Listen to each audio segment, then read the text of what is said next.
dia akan berjalan dengan baik dan lancar. Teman-teman yang belum bergabung, Tuhan kiranya juga pimpin dan hentak untuk bisa bergabung bersama kami. Inilah doa kami dan nama Tuhan Yesus kami alaskan semuanya. Haleluya. Amin. Saudara-saudara, slide-nya sudah kelihatan? Sudah, Pak. Oke, sip. Jadi ini kita melanjutkan apa yang kita diskusikan minggu lalu ya. Jadi hari ini kita selesaikan chapter 19, lalu nanti kita masuk chapter 20. Sebagaimana yang Anda lihat di sini, ya, sebagaimana yang Anda saksikan di sini,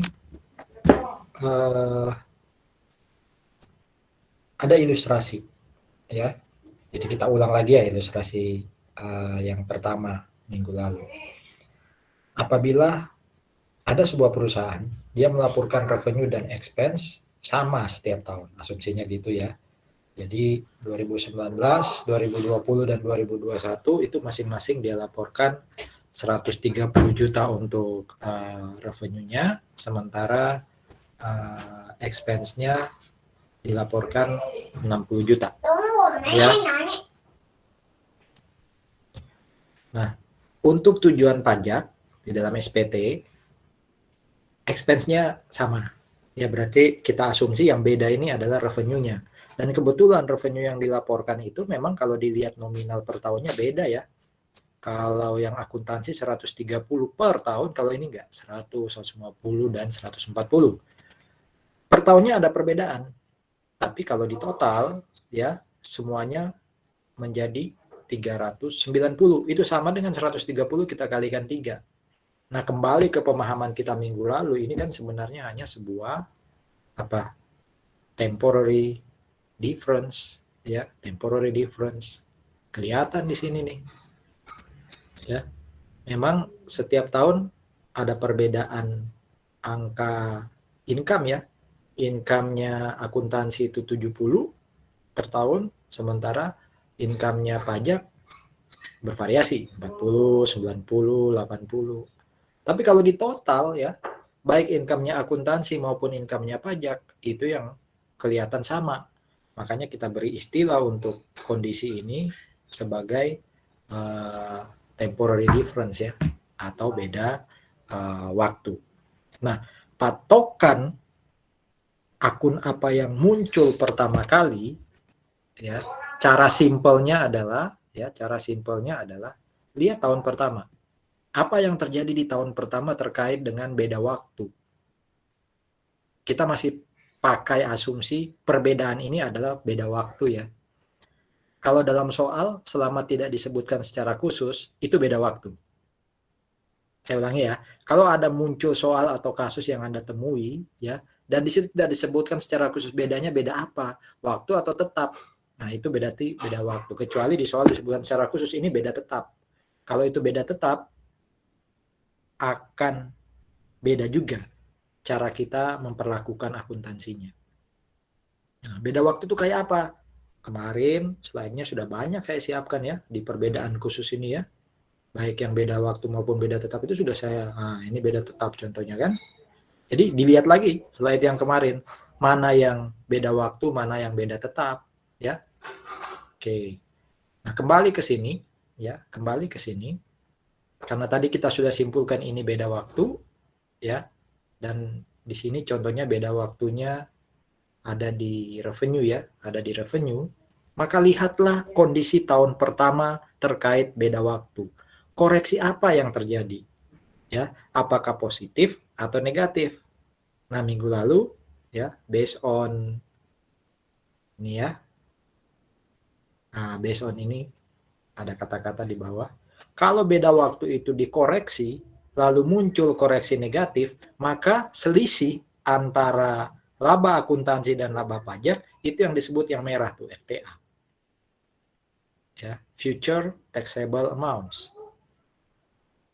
Akun yang akan muncul kalau yang muncul itu FTA itu DTL.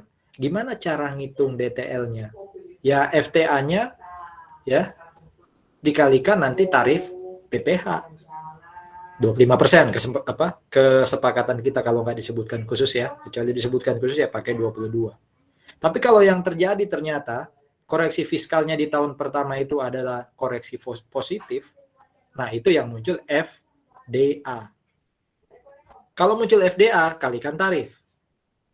Ya, tarif itu dikalikan FDA akan menghasilkan DTA, deferred tax asset. Kalau liability berarti dia ada di kredit, kalau aset berarti nanti saldo normalnya ada di debit. Baik DTL maupun DTA ini keduanya disajikan sebagai bagian dari non-current. DTL itu non-current liability, DTA itu non-current asset. Kenapa? Karena kalau kita kembali ke penyajian ini, kita lihat di sini ada selisih 7,5. Selisih 7,5 ini FTA atau FDA. Lihat koreksinya, koreksi fiskal positif atau negatif. Balik bentar ya. Revenue-nya akuntansi 130, revenue-nya pajak 100. Berarti ada angka revenue di laporan keuangan fiskal di dalam SPT yang berkurang. Oh, itu koreksi negatif. Nah, kalau koreksi negatif berarti kan muncul FTA. FTA-nya berapa? 30. Nah, 30 kalau dikalikan tarif pajak, ya, 30 kalau dikalikan tarif pajak ketemunya 7.500. 7.500 itu namanya DTL. Ya, jadi koreksi negatif FTA DTL. Sebaliknya koreksi positif FDA DTA. Nah, di tahun pertama ada DTL 7.500.000. Ini baru nol ya di akhir 2021.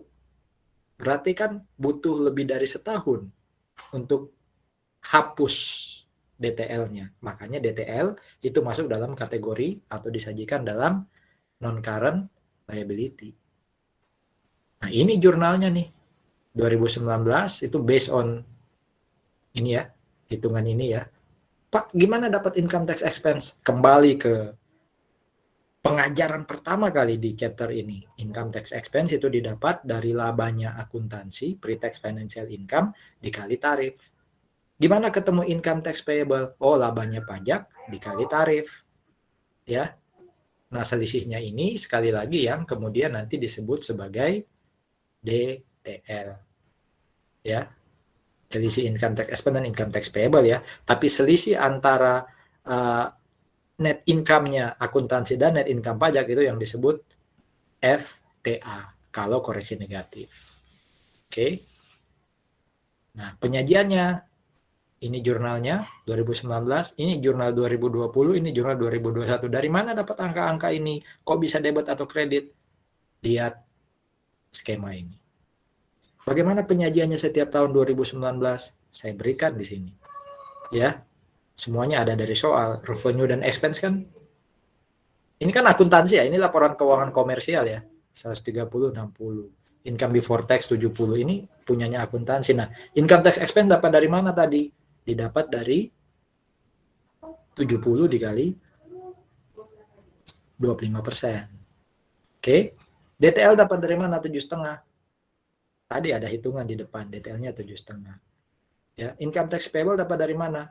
Oh, didapat dari taxable income dikalikan tarif PPh. 2020 gimana dapatnya? Ada juga ya, dan seterusnya. Ya, justru di sini DTL-nya berkurang ya. Dari 7,5 tinggal 2,5. Kenapa tinggal 2,5? Lihat jurnal dong.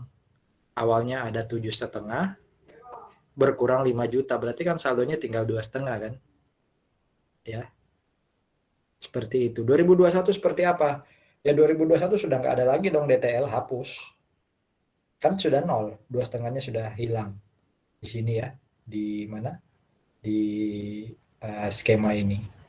Kan di akhir 2021 dia sudah nol kan? Begitu, itu yang seingat saya terakhir kita diskusikan minggu lalu pas 2 jaman itu ya, 120 menit. Ada apa pertanyaan atau diskusi dulu terkait materi kita minggu lalu?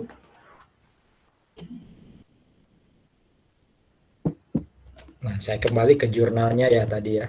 Jurnalnya itu ini.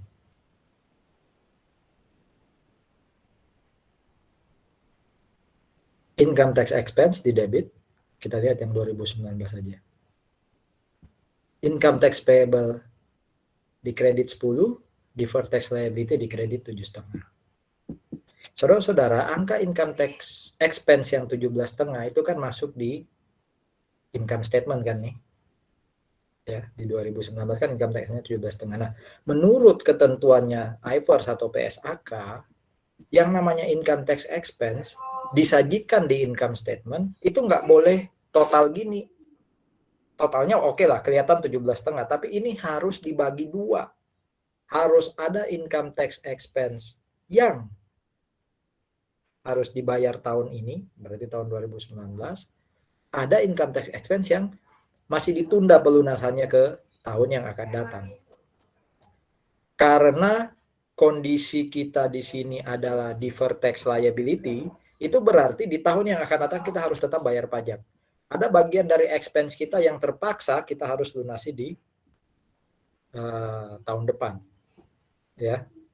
Dari hitungan ini sebenarnya kasat mata ya. Dari hitungan ini kasat mata. Oke. Saya punya beban 17,5. Yang saya lunasi tahun ini 10, berarti 7,5-nya ini saya lunasi entah 2020 entah 2021. Nah, kelihatan kan di sini ya, 5.000 dan 2.500-nya itu pelunasan yang 7,5 juta. Ya. Nah, itu kan berarti angka 7,5-nya harus dipisah. Ya, sorry, angka 17,5-nya yang income tax expense itu harus dipisah. Berapa dari 17,5 ini yang harus dilunasi tahun ini, berapa yang harus dilunasi tahun depan. Ya, tahun-tahun depan tepatnya. Income tax expense yang dilunasi tahun ini itu yang disebut sebagai current income tax expense. Jangan ketukar dengan deferred tax asset, deferred tax liability, income tax payable. Bukan ya, itu sudah clear ya. Cara mendapatkan income tax payable adalah labanya pajak kali tarif. Sementara deferred tax liability itu dapatnya FTA kali tarif. Deferred tax asset itu FDA kali tarif. Kalau income tax expense kan dapatnya dari pre-tax financial income kali tarif. Tapi kan itu masih apa? Masih keseluruhan. Nah, ini harus disajikan dua. Harus ada current ITE, ada deferred ITE. Pak, sebentar Pak, balik ke yang sebelumnya yang 2019. Bisa nggak ya disimpulkan, kan ini income tax expense 17,5. Kata Bapak, beban ini ada yang dibayar tahun 2019, ada yang dibayar tahun-tahun depan. Kan lihat dari sini bisa Pak.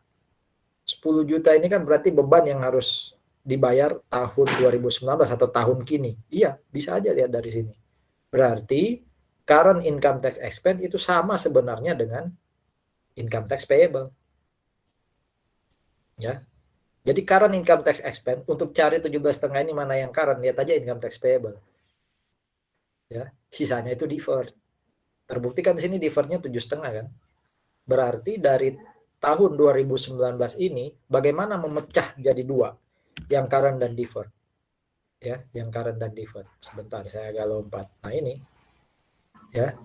Income tax expense yang 17,5 di 2019 itu harusnya kalau benar ya, yang tepat itu penyajiannya adalah current income tax expense 10 ya, deferred income tax expense 7,5. Tetap kalau di total hasilnya ketemu 17,5. Tapi 17,5 harus dipisah. Ada yang current, ada yang deferred.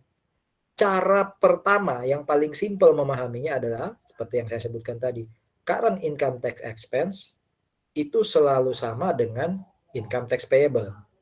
Walaupun tidak harus seperti itu. Nanti makin berkembang kasusnya tidak bisa pakai rumus simple atau gampang tadi. Ya. Jadi ingat ya, current income tax expense itu pada dasarnya sama dengan income tax payable. Kecuali ya nanti deh kecualinya, biar nggak terlalu berat dulu mikirnya. Sementara deferred income tax expense ya ada kaitannya pasti dengan akunnya SOFP, akunnya neraca ya yang deferred. Dalam hal ini di sini kan hanya ada akun DTL ya.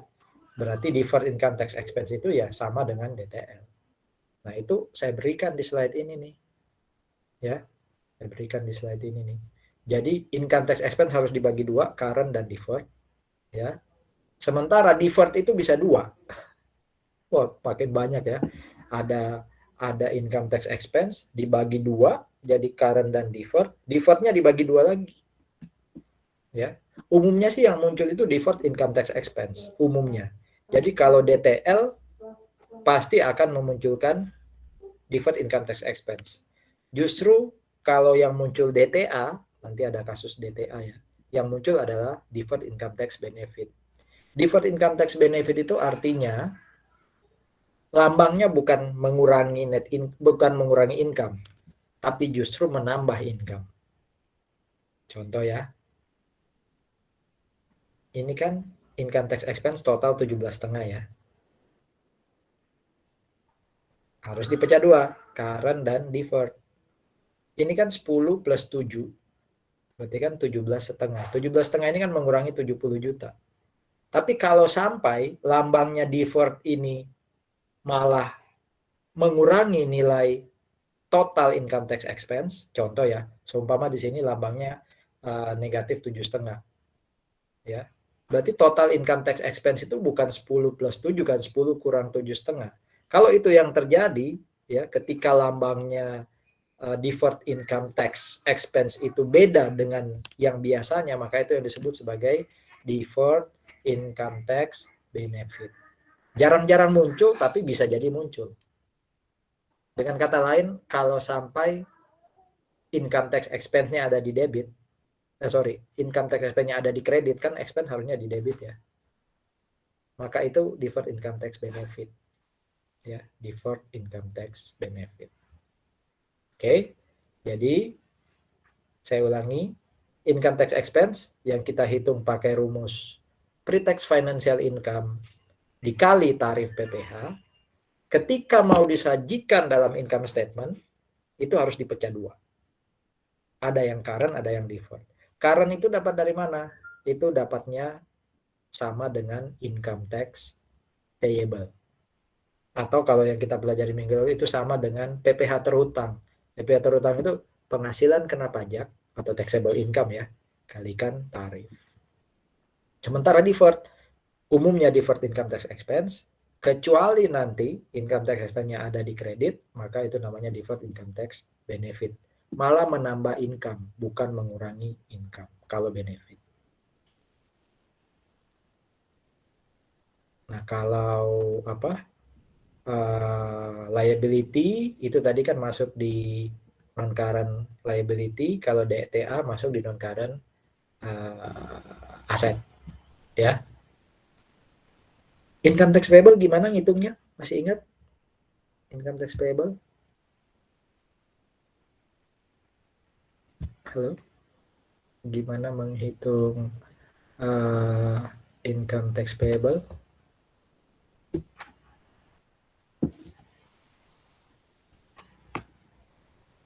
Aurelia Selin di sana? Iya, Pak. Gimana menghitung income tax payable? Masih ingat rumus sederhananya? Income tax payable itu sama kayak PPh terhutang kan ya, Pak? Ya, ngitungnya gimana? PKP dikaliin tarifnya. Oke, bahasa Inggrisnya PKP apa? Istilahnya kalau di iFirst, PKP itu Um, Lupa saya, Pak, bahasa Inggrisnya. taxable income. Tapi thank you ya, masih Oh ingat ya. berarti PKP kali tarif. Ya, jadi taxable income kali tarif atau penghasilan kena pajak dikali tarif. Kalau bahasa perpajakannya, ya bahasa perpajakannya itu yang tadi disebutkan PPh terhutang.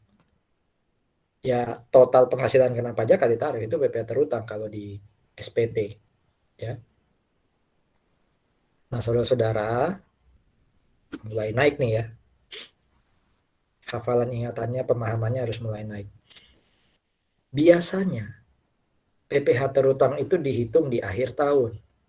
Jadi akhir tahun di total penghasilan saya ya yang kena PPh, namanya penghasilan kena pajak, kalikan tarif. Muncullah PPh terhutang. Nah, PPh terhutang itu income tax payable. Tapi kadangkala sebelum akhir tahun saya sudah bayar pajak ke pemerintah. Jadi hitungnya di akhir tahun, tapi saya sudah nyicil sebelum akhir tahun. Itu yang namanya pajak dibayar di muka, prepaid tax, atau kalau bahasa pajaknya apa? Kredit pajak. Contoh, saya nih terima gaji Januari sampai November, bahkan juga Desember. Itu aku terima gaji dipotong sama pemerintah. Berarti kan saya sudah bayar pajak ke pemerintah sejak Januari sampai Desember. Tapi akhir Desember, saya ngitung ulang pajak saya. Ketemu angka. Angkanya itu yang namanya PPh terutang. Bapak, saya tahu. Bapak itu ngitung pajak di akhir tahun. Iya. Tapi Bapak sudah bayar kan dari Januari sampai Desember, dipotong sama pemberi kerja, dipotong sama Petra. Nah, pajak yang saya bayar sebelum akhir tahun, itu boleh ngurangin PPh terutang saya di akhir tahun. Jadi kalau akhir tahun saya ketemu PPh terutang 100, terus saya lihat lagi, oh sudah dipotong sama Petra dari Januari sampai Desember, saya total 100, ya berarti sudah. Akhir tahun saya nggak perlu setor apa-apa ke pemerintah. Nihil istilahnya. Ya. Tapi kalau sampai, bisa saja terjadi, saya akhir tahun ngitung pajak 100, ternyata saya dipotong pajak, karena yang potong pajak bukan pemerintah ya, orang yang bayar uang ke kita, itu yang potong pajak. Kalau saya gaji ya berarti pemberi kerja yang potong. Kalau saya punya usaha sewa, ya berarti yang nyewa kendaraan saya yang potong. Ya, potong PPh-nya. Nah, bisa saja akhir tahun saya hitung pajak saya 100, tapi yang dipotong cuma 80. Berarti kan saya masih punya hutang ke pemerintah. Ya. Jadi 100 itu income tax payable, 80 itu prepaid tax. Dalam kasus itu, dalam kasus ketika PPh akhir tahun atau PPh terhutang saya ternyata lebih besar dibandingkan prepaid tax saya, ya, maka muncul yang namanya PPh kurang bayar atau disebut sebagai PPh 29. Ya, PPh kurang bayar atau PPh 29. 29 itu pasal dalam undang-undang. Tapi logikanya tadi ya, pajak saya tahun 2019 100. Yang sudah saya bayar sebelum akhir Desember 2019 80. Kan masih ada 20. Nah, 80 itu prepaid tax atau di sini disebut sebagai kredit pajak. Logika yang tadi kita berikan atau kita ingat dan kita hafal itu belum ada istilah kredit pajak. Jadi dihitung di akhir tahun ketemu PKP atau taxable income kali tarif, itulah income tax payable. Selama tidak ada kredit pajak, maka income tax payable itu sama dengan current income tax expense. Ya. Tapi kalau ada kredit pajak, nggak bisa kita pakai ingatan current income tax expense. Tadi kan tugas kita adalah memecah ya. Income tax expense ada yang current, ada deferred. Saya bilang tadi current income tax expense sama dengan income tax payable pada dasarnya. Tapi kalau sampai ada kredit pajak, contoh tadi 100 income tax payable saya, prepaid tax saya 80. Berarti kan income tax payable saya tinggal 20. Dalam kasus ada kredit pajak, maka current income tax expense itu ya akan sama dengan income tax payable kurangi kredit pajak. Nanti kita lihat ilustrasinya. Diingat dulu ya, coba dicerna dulu, kalau sulit ya dipendam dulu ya. Nanti dicatat, dipelajari, dilihat lagi recordingnya nanti sambil latihan. Ya. Tapi latihan awal pasti diberikan tidak ada kredit pajak. Jadi taxable income kali tarif itu yang jadi income tax payable, maka income tax payable itu besarnya sama dengan current income tax expense. Oke. Ini tadi penyajian yang 2019 ya. Ini kan belum detail ya penyajiannya ya. 17,5 ini harusnya dipecah jadi 2, 10 dan 7,5. Sementara yang DTL dan income tax payable harus jelas di mana. Oh, yang DTL ada di non current liability, yang income tax payable ada di current liability. Kenapa current? Karena kalau ini corporate, kalau ini PT 2019 muncul income tax payable 10, dia harus setor ke negara paling nggak bulan April 2020. Berarti kan cuma 4 bulan ya. Nah ini yang saya sebut tadi PPh kurang bayar. Kalau kita punya prepaid tax, saya nggak harus setor 10. Tadi prepaid tax saya 8. Ya berarti saya tinggal setor 2 juta nanti di bulan April. Kan saya sudah bayar dulu 8 ke negara. Kalau ada kredit pajak, di sini belum ada kredit pajak. Ada diskusi dulu? Memang berat. Makanya saya bilang lebih banyak memang, walaupun ini jurnal ya, logika jurnalnya sudah ada sejak PA, AK, KM1, tapi ada pajak di sini. Jadi gabungan antara akuntansi dan pengetahuan pajak ya. Ini setiap tahun sudah saya lihatin ya, termasuk 2020, 2021. Jadi kalau di sini saya tulis income tax expense 17,5 di 2021, ya udah ada 2, current-nya 20, deferred-nya 2,5 ya. Nah, coba Anda lihat ya. Ini yang apa? Yang saya katakan tadi, income tax expense kita total 17,5 di 2021. Dapat dari mana? 70 pre-tax financial income kali tarif 25%. Kan ketemu income tax expense. Masalahnya kita diminta untuk pisahin nih, mana yang current, mana yang deferred. Pakai rumus sederhana tadi ya. Current income tax expense selama tidak ada kredit pajak biasanya sama dengan apa? Ayo bersuara dong. Current income tax expense selama tidak ada kredit pajak, termasuk di kasus kita ini, biasanya sama dengan apa? ITP ya, Pak. ITP. Berarti dalam kasus 2021, jangan lihat slide berikutnya ya. Berapa harusnya current income tax expense? Tek, tek, tek, tek, tek. Ini ITP kita kan? Betul ya? Betul nggak? Berarti di 2021, current income tax expense kita, ya, karena tidak ada kredit pajak, ya sama dengan ITP berapa? 20. Bentar, Pak. Totalnya aja 17,5, kok bisa current-nya 20? Berarti 2,5-nya lambangnya apa? Beda dengan lambangnya 20 kan, berarti ini mengurangi yang 20 kan. Kalau sampai lambangnya beda, itu tadi disebut apa? Ayo. Kalau sampai deferred income tax expense ternyata malah mengurangi income tax payable, maka deferred income tax expense itu disebut apa? Deferred income tax benefit, Pak.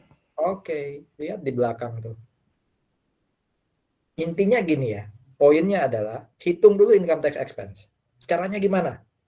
Sudah berkali-kali diulangi, dari income before tax atau labanya akuntansi kalikan tarif. Udah ketemu 17,5. Pokoknya nanti kalau di total tuh current dan deferred harus 17,5. Langkah berikutnya, ingat-ingat selama tidak ada kredit pajak, maka current income tax expense sama dengan income tax payable. Oke, taruh di situ. Current income tax expense 20 juta. Lah, 20 tapi hasil akhirnya harus 17,5. Oh, berarti deferred income tax expense-nya dalam dalam tanda kurung nih, negatif tuh. Nah, itu yang disebut sebagai deferred income tax benefit. Ya. 20 ya. Ini kan minus karena kan expense itu kan minus ya. 70 kurangi 20 tapi ditambah 2,5. Ini yang disebut benefit. Gitu ya. Jadi ini sebenarnya ada part of matematika juga yang ingat-ingatnya. Oh, income tax income before tax kali tarif itu totalnya namanya income tax expense. Income tax expense untuk dapat current, cari current income tax payable. Sisanya itu pasti deferred. Kalau sampai deferrednya itu berlawanan arah, berlawanan simbol dengan yang current, berarti itu deferred income tax benefit. Ya. Ayo, ada diskusi dulu sebelum lanjut.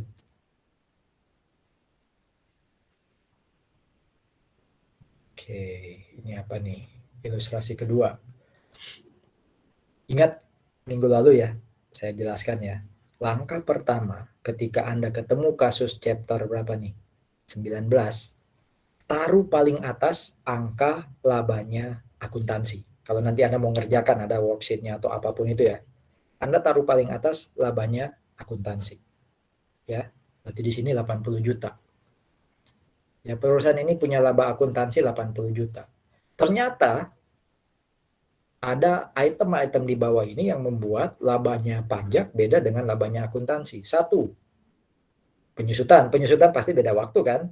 Karena umumnya seperti yang saya kasih petunjuk minggu lalu, salah satu yang paling populer beda waktu itu penyusutan. Ayo coba dianalisis, tebak, bersuara aja, nggak usah takut salah atau benar. Nomor satu ini karena beda waktu, koreksinya positif atau negatif?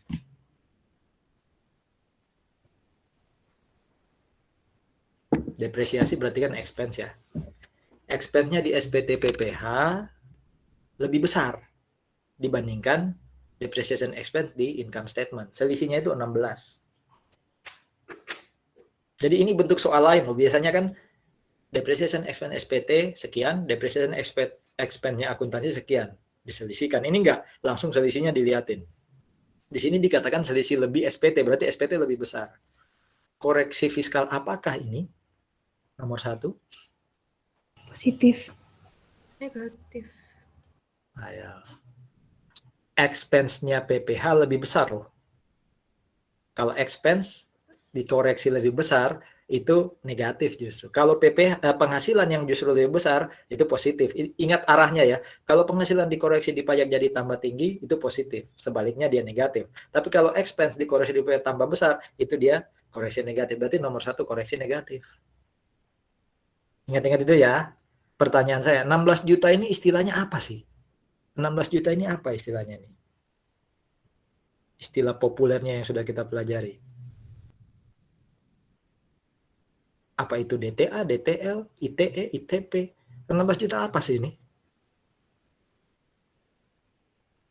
Ini beda waktu kan? Koreksinya negatif. 16 juta ini apa?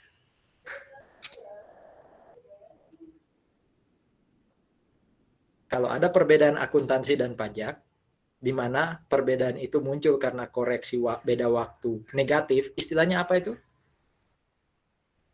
FTA. FTA, Future Taxable Amount. Jadi 16 juta itu FTA-nya.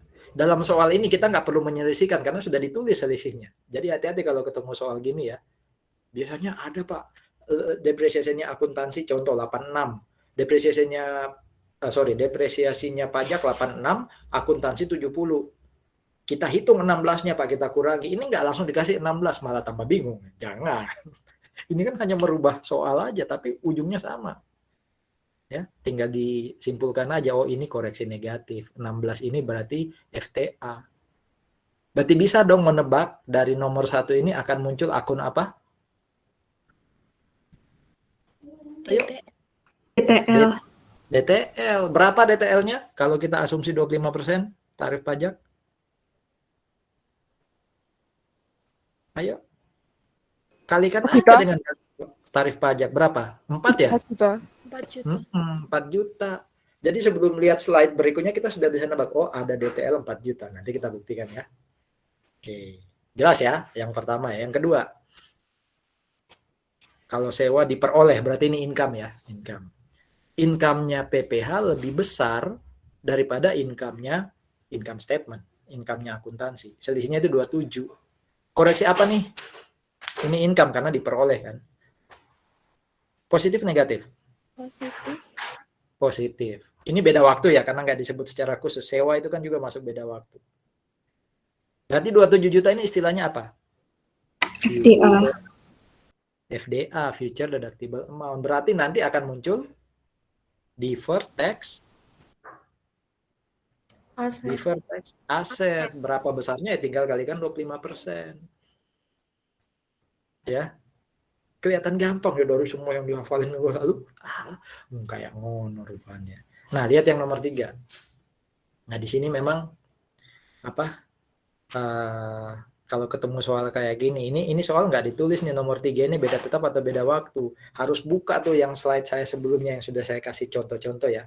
Ada beda waktu. Pokoknya kalau nggak masuk dalam kotak beda waktu itu ya, itu beda tetap. Nah, termasuk ini. Denda surat ketetapan pajak kurang bayar. Jadi saya itu kurang bayar pajak.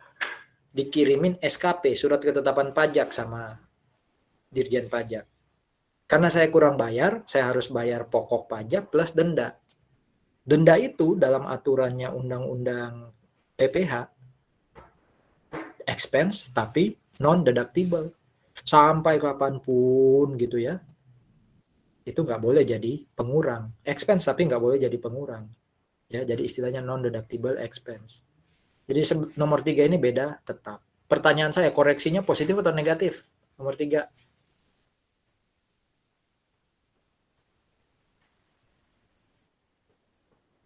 Ayo, nomor 3.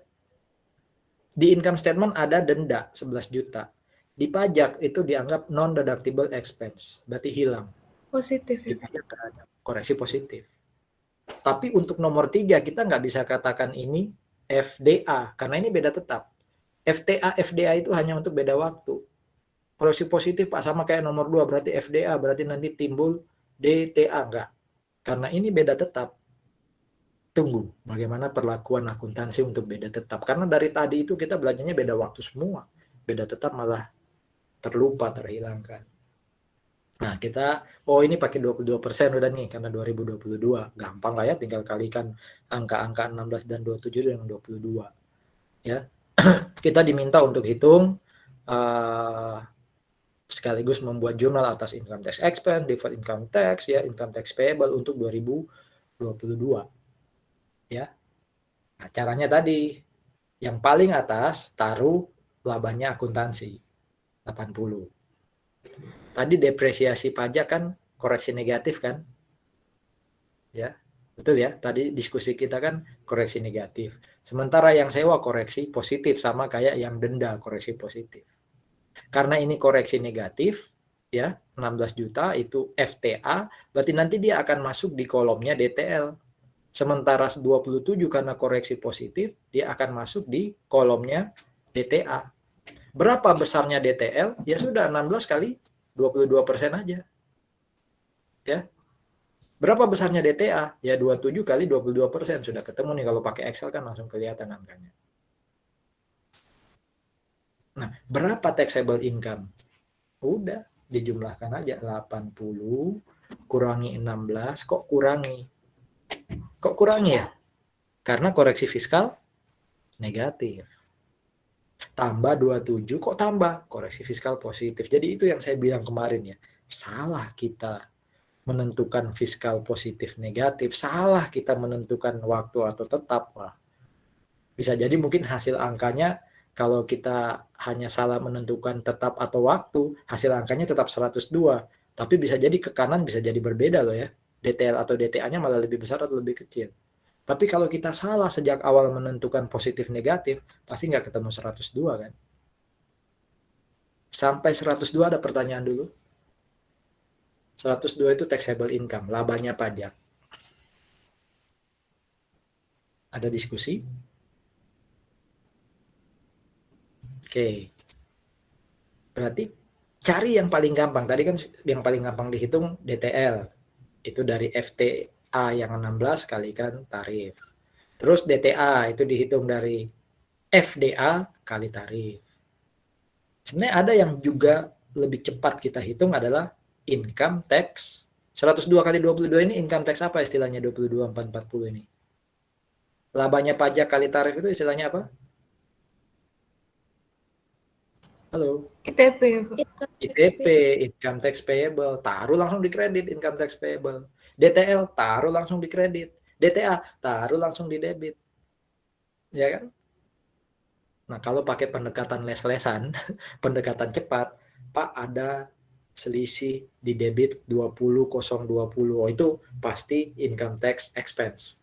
Kan selisih kalau di debit itu expense ya biasanya. Tinggal income tax expense yang belum ada nih, Pak. Nggak perlu dihitung, tinggal selisih aja ya supaya ini balance, itu pasti income tax expense. Nggak salah juga kalau pendekatannya mau cepet-cepetan kan. Tapi kira-kira dapat dari mana 20.020? Menurut rumus kita yang awal-awal yang sudah kita pelajari, ITE itu didapat dari mana? Secara rumus? Secara rumus dulu, nggak usah pikirkan macam-macam. Bagaimana menghitung ITE? Ayo. ITE sama dengan, cari kalkulator, mana kalkulator saya. Pre-tax kali tarif ya Pak. Oke, tolong kalikan pre-tax kita dengan tarif. Pre-tax kita kan 80.000. Kalikan dengan tarif 22%. Ketemu berapa? Sudah coba dihitung? 80.000 kali 22. 17.600. Nah, padahal di sini ketemunya 20.020. Berarti salah tuh rumusnya Pak Agus. Rumus Pak Agus itu katanya ITE itu pre-tax yang 80 kali tarif. Rumus saya itu, rumus slide ini, rumusnya Kiso and Wegan itu diberikan waktu itu asumsi belum ada beda tetap. Di soal kita sudah ada beda tetap, yaitu denda contohnya di sini. Nah, ini coba diingat-ingat ya. Apabila dalam penghitungan income tax payable atau penghitungan taxable income ternyata ada beda tetap, maka ya pre-tax financial income harus ditambah atau harus dikurang dengan beda tetap. Tergantung beda tetapnya itu koreksinya positif atau negatif. Jadi kalau kita salah menetapkan dia positif atau negatif, salah kita menghitung ITE. Saya ulang. Selama tidak ada beda tetap, maka rumus saya bisa dipakai. Tarif kali financial income. Pre-tax financial income. Tapi kalau ada beda tetap, ya lihat dulu koreksinya apa. Kalau koreksinya positif, tambahkan itu dengan pre-tax financial income. Ya. Kalau koreksi negatif atas beda tetap, kurangi itu dari pre-tax financial income. Contoh kita di sini apa? Koreksinya positif. Berarti bukan 80 kali 22%, tapi harusnya ya 80.000 ditambah 11. Ya, 80.000 ya 80.000 ditambah 11.000 itu ketemunya 91.000. 91 itu yang dikali dengan 22%. Coba dicoba. Betul nggak 20.020?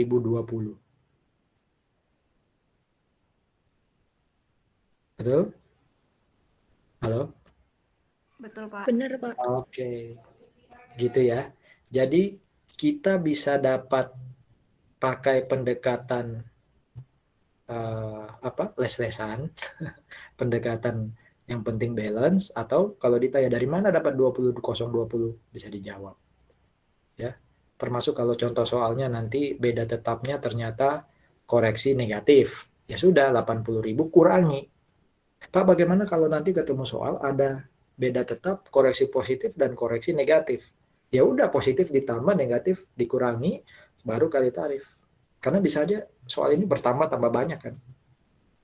Itu yang mungkin sering ya, ini curhat juga, sering diomongin, Pak Agus soalnya ajaib. Yang diajarin di kelas dengan yang muncul beda. Ya iya, karena konsep besar sudah saya beri. Kalau semua contoh soal diberi, wah ini aja minggu lalu cuma 2 jam saya nggak cukup ngasih materi ke Anda. Gimana kalau semua soal, bentuk soal itu diberi? Justru di situ menantangnya belajar.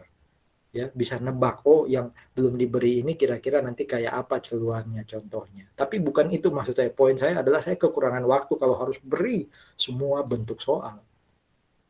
Poin besarnya sudah saya beri ke Anda. Silakan kalau ada pertanyaan. Ini ilustrasi 2 ya.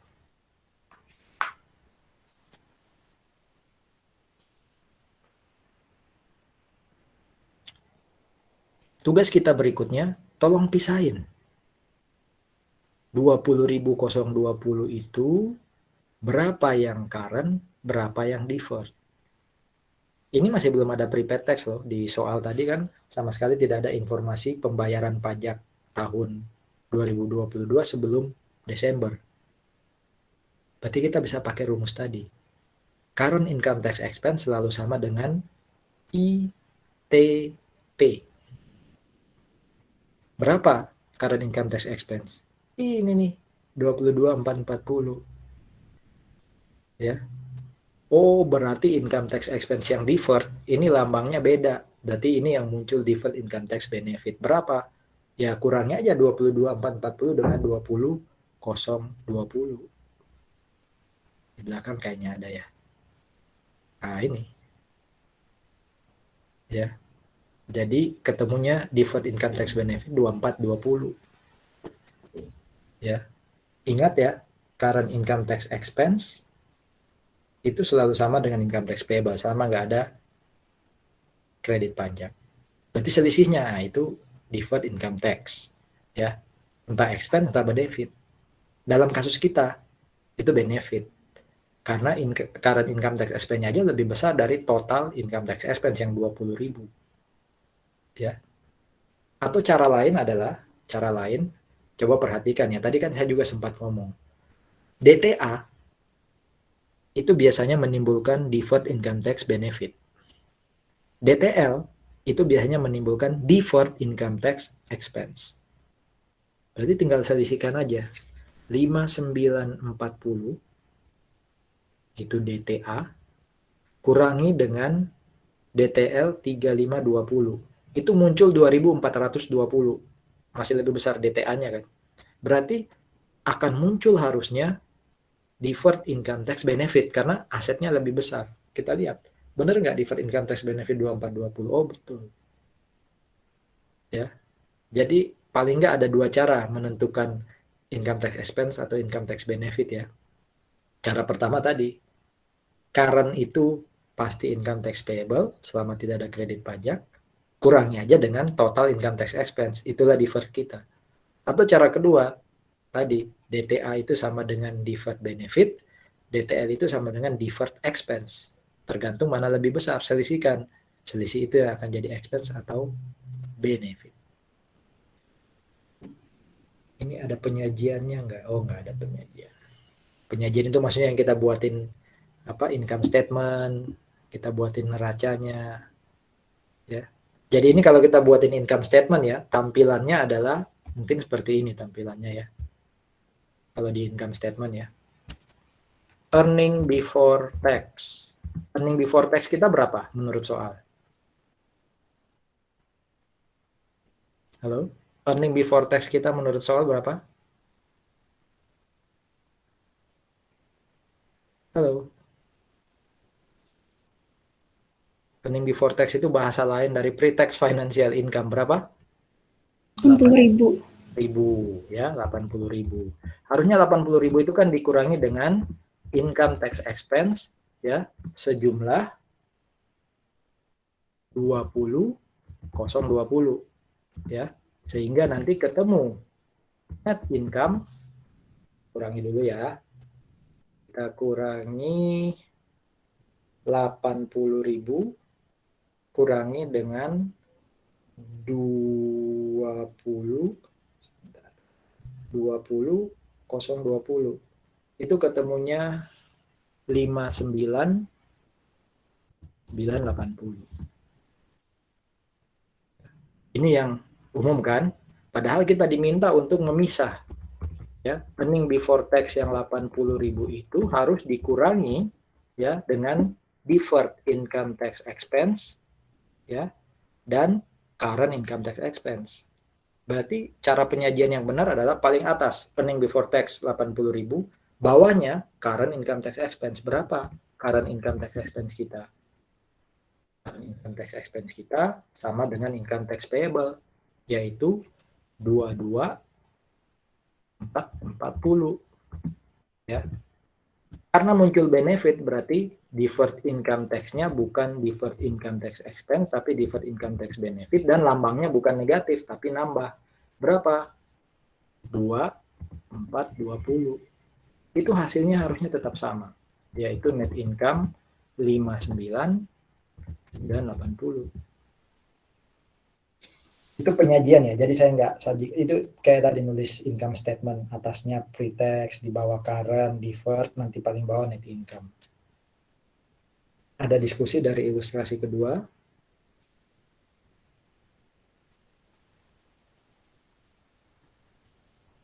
Oke. Nah, saudara-saudara, yang tadi kita lakukan, karena kita kan nyari FTA, kita kan nyari FDA, itu kan kita nyarinya dari koreksi fiskal positif atau negatif. Dan yang kita koreksi fiskal positif negatif itu kan dari income statement. Berarti yang tadi kita lakukan itu adalah pendekatan income statement. Yang tadi kita lakukan itu income statement approach, ya. Nah, sekarang setelah kita selesai belajar income statement approach, itu ada pendekatan kedua. Namanya asset approach dan liability approach. Jadi ada 3 pendekatan untuk menghitung DTA, DTL, dan teman-temannya tadi. Income statement approach, yang harusnya kita sudah ahli karena sudah selesai dipelajari, asset approach, dan liability approach.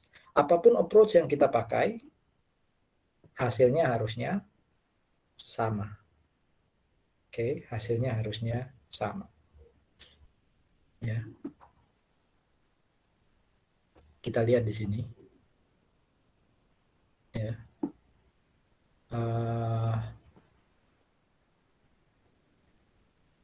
Perusahaan mengakui pre-tax financial income 1M.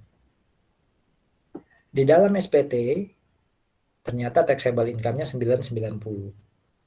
Ya. Ini berarti koreksi fiskal negatif. Tinggal dicari koreksi fiskal negatifnya ini karena beda tetap, ada beda waktu. Nah, di sini dilihat. Selisihnya itu ternyata karena pengakuan depreciation expense. Oh, beda waktu nih.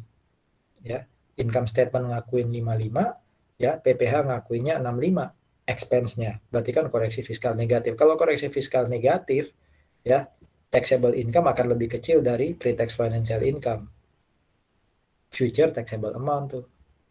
Berarti akan muncul DTL. Ini review aja ya yang dari yang tadi ya. Akan muncul DTL. Ya DTL-nya berapa ya? 10 ini kali-kalinya 25 atau 22%. Ya. Itu pendekatan income statement. Ya. Ada lagi nggak pendekatan lain atau contoh lain? Sama ya. Review lagi ya. Pre-tax 800, taxable income 850, berarti ada koreksi fiskal positif 50. Tinggal lihat tetap atau waktu. Oh, rent income itu beda waktu. Ya, income statement 50, PPH 100 income-nya. Berarti ada koreksi fiskal positif atas beda waktu 50. Koreksi fiskal positif atas beda waktu itu yang disebut apa? Future deductible amount. Ya selisihnya ya 100 kurang 50 ya. Karena ada FDA 50, oh nanti akan muncul DTA deh. Ngitung aja 50 kali tarif. Itulah DTA. Ya. Jadi ini mengingatkan lagi, DTL itu FTA kali income tax rate. DTA itu FDA kali income tax rate. Nah, bagaimana sekarang aplikasinya asset approach? Asset approach. Saya akui sulit, tapi pelan-pelan ya. Pelan-pelan. Ini hanya bagian dari membuktikan bahwa kita pakai asset approach atau kita pakai income statement approach, itu harusnya hasilnya sama. Ya. Kalau tadi kan saya bawa Anda pada konsep koreksi fiskalnya positif atau negatif. Kalau koreksi fiskalnya itu negatif, FTA. Kalau koreksi fiskalnya positif itu FDA. Nah, tinggal kalau FTA ketemu DTL, FDA ketemu DTA. Kalau di sini kita nggak bisa pakai konsep positif negatif karena ini namanya aja aset ya. Karena ini bukan income statement. Kalau income statement kan besar kecil yang SPT PPH atau akuntansi. Caranya adalah lihat nilai buku, carrying amount, ya, nilai tercatat. Apa itu nilai tercatat ya? Lali aku. Ya, nilai tercatat itu adalah cost kurangi pengurang ya. Kalau di aset tetap berarti pengurangnya namanya akumulasi penyusutan. Kalau itu piutang berarti cost kurangi dengan AFDA. Ya kan? Kalau itu inventory berarti cost kurangi dengan ya kalau ada pengurangan COGS karena turunnya nilai. Gitu ya. Nah, sekarang tinggal dibandingkan.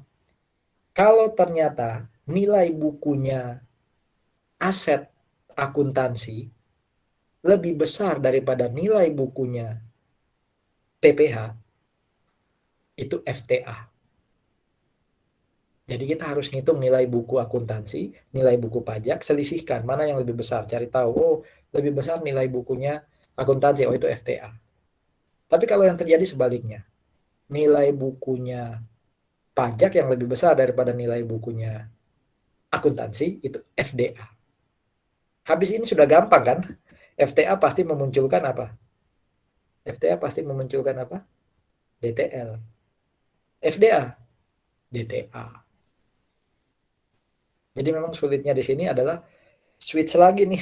Tadi sudah jalan Pak, sudah kayaknya tune in Pak. Negatif itu FTA, lalu muncul DTL. Positif itu FDA, muncul DTA. Nah ini switch, harus ngingat yang lain, ngafalin yang lain bahwa kalau nilai tercatat akuntansi lebih besar dari nilai tercatat pajak, yang atas nih FTA. Sebaliknya itu FDA.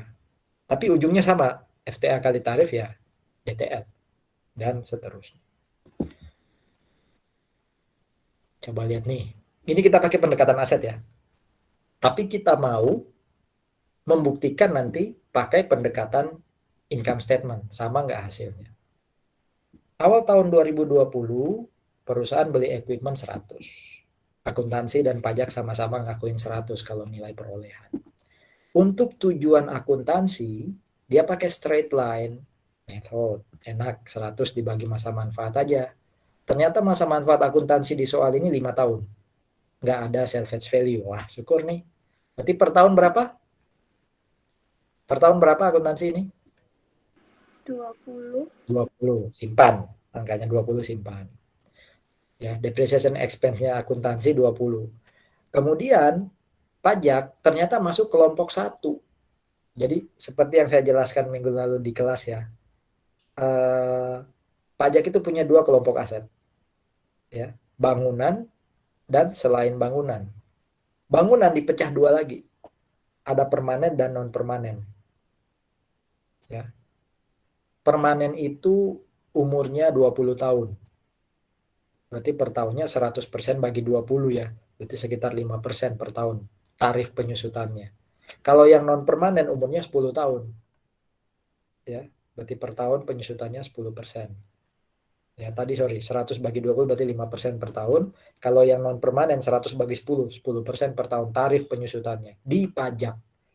Ya, jadi pajak bagi 2, bangunan dan bukan bangunan. Bangunan ini dibagi 2 lagi. Ada yang permanen, ada yang non permanen. Permanen lebih banyak umurnya 20, ini 10. Nah, kalau yang non bangunan itu dibagi 4. Ada kelompok 1, 2, 3, 4. Kelompok 1 itu umurnya 4 tahun. Memang harus dihafal. Kalau di akuntansi kan nggak ada ya. Saya mensusutkan 6 tahun ya. Selama normal wajar ya silakan. Kalau di soal tinggal dilihat aja, oh masa manfaat 5 tahun. Tapi kalau pajak, lihat dulu kelompoknya.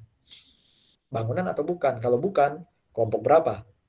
Kelompok 1. Kelompok 1 itu 4 tahun. Berarti pajak depreciation expense per tahunnya berapa? 100 bagi 4. Berapa? 25. 25. Simpan angkanya. Akuntansi 5 tahun menyusutkan 20, 20, 20, 20. Pajak 25, 25, 25, 25. Ada beda setiap tahun dari tahun 1 sampai 5. Tapi kalau di total, akuntansi 20 kali 5, 100. Pajak 25 kali 4, 100. Oh itu beda waktu. Penyusutan memang beda waktu. Ya. Tahun pertama, akuntansi itu nilai bukunya adalah 100 ya, kurangi 20. Oke. 100 kurangi 20 berarti kan carrying amount-nya akuntansi 80 ya.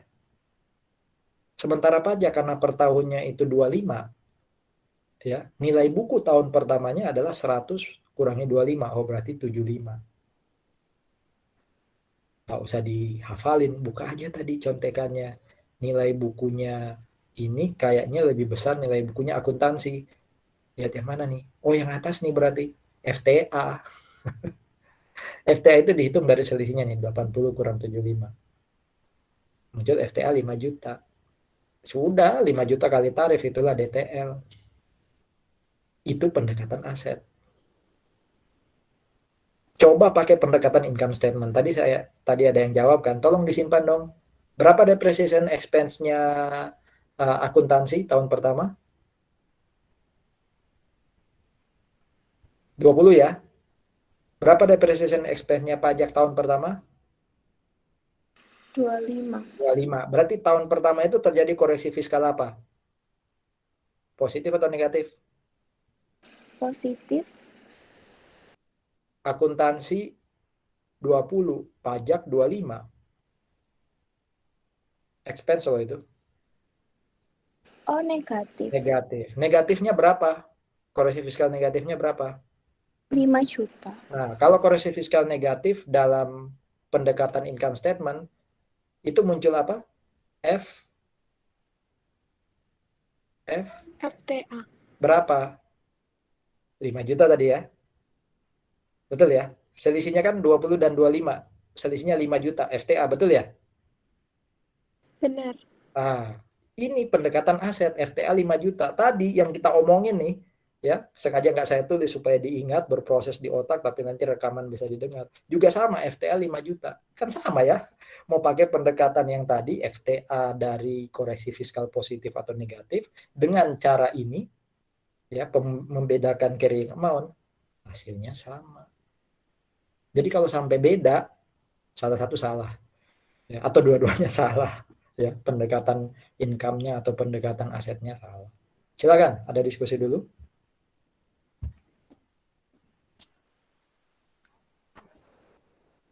Oke. Apalagi nih habis ini nih. Accounts receivable. Untuk diketahui saudara-saudara, ya. Saya pernah ngomong kayaknya minggu lalu, pajak itu nggak suka allowance. Pajak itu kalau memang ada piutang yang tidak dapat ditagih, tunggu sampai benar-benar nggak dapat ditagih. Kalau akuntansi kan sebaliknya. Buat akuntansi, ya, buat akuntansi, selama perusahaan itu memang sudah layak disebut perusahaan besar, apalagi sudah go public, maka tidak ada alasan bagi dia untuk pakai direct write off.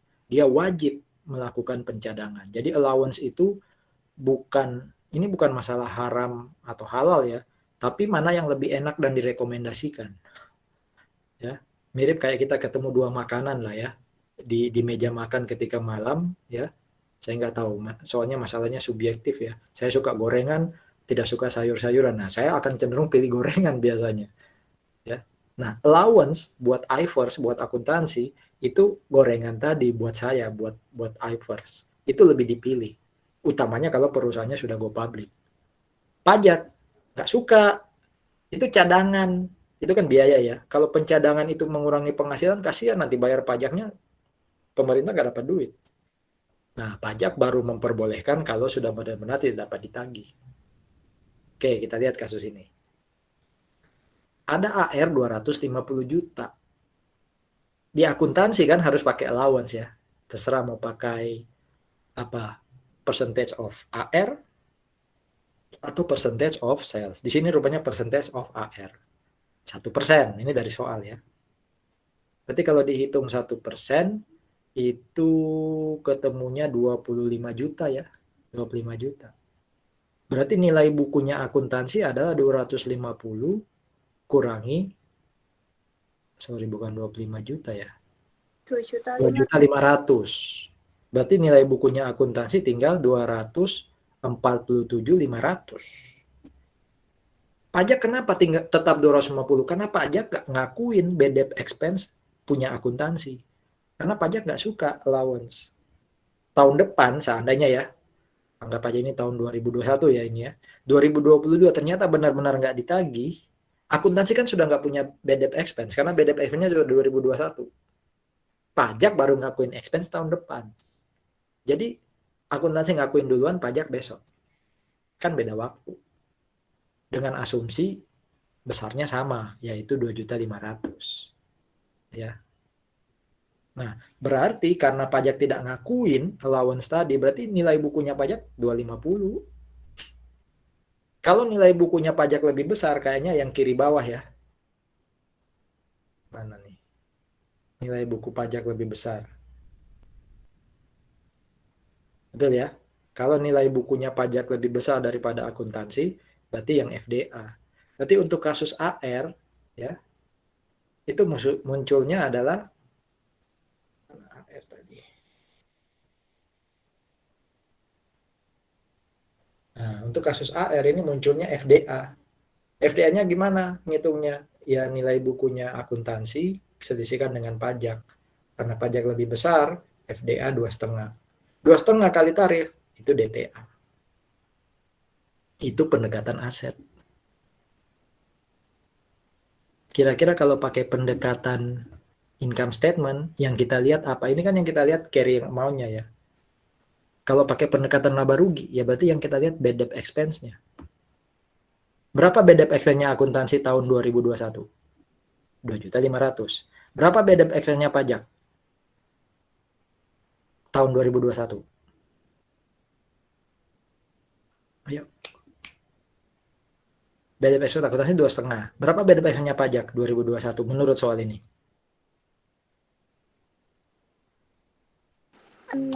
0. Berarti koreksi fiskalnya apa? Positif atau negatif?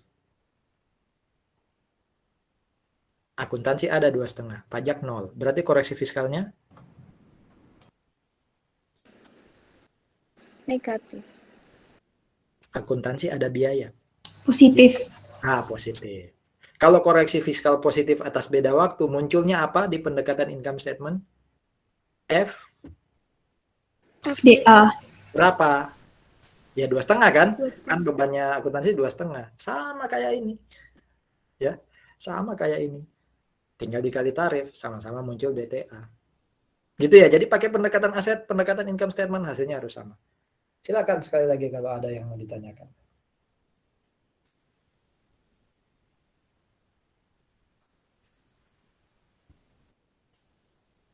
Kalau ini pendekatan liability. Apa lagi ya? Kalau nilai tercatat liability untuk PPH lebih besar dibandingkan akuntansi, FTA. Kalau nilai liability-nya akuntansi yang lebih besar dari pajak, itu FDA. Udah, bisa dihafalin silakan. Toh, kalau online tetap harus ngelihat ini, bisa ngelihat ini ya. Jadi, mungkin nggak perlu sia-siakan dulu untuk dihafal ya. Oke, kita lihat kasus. Warranty expense.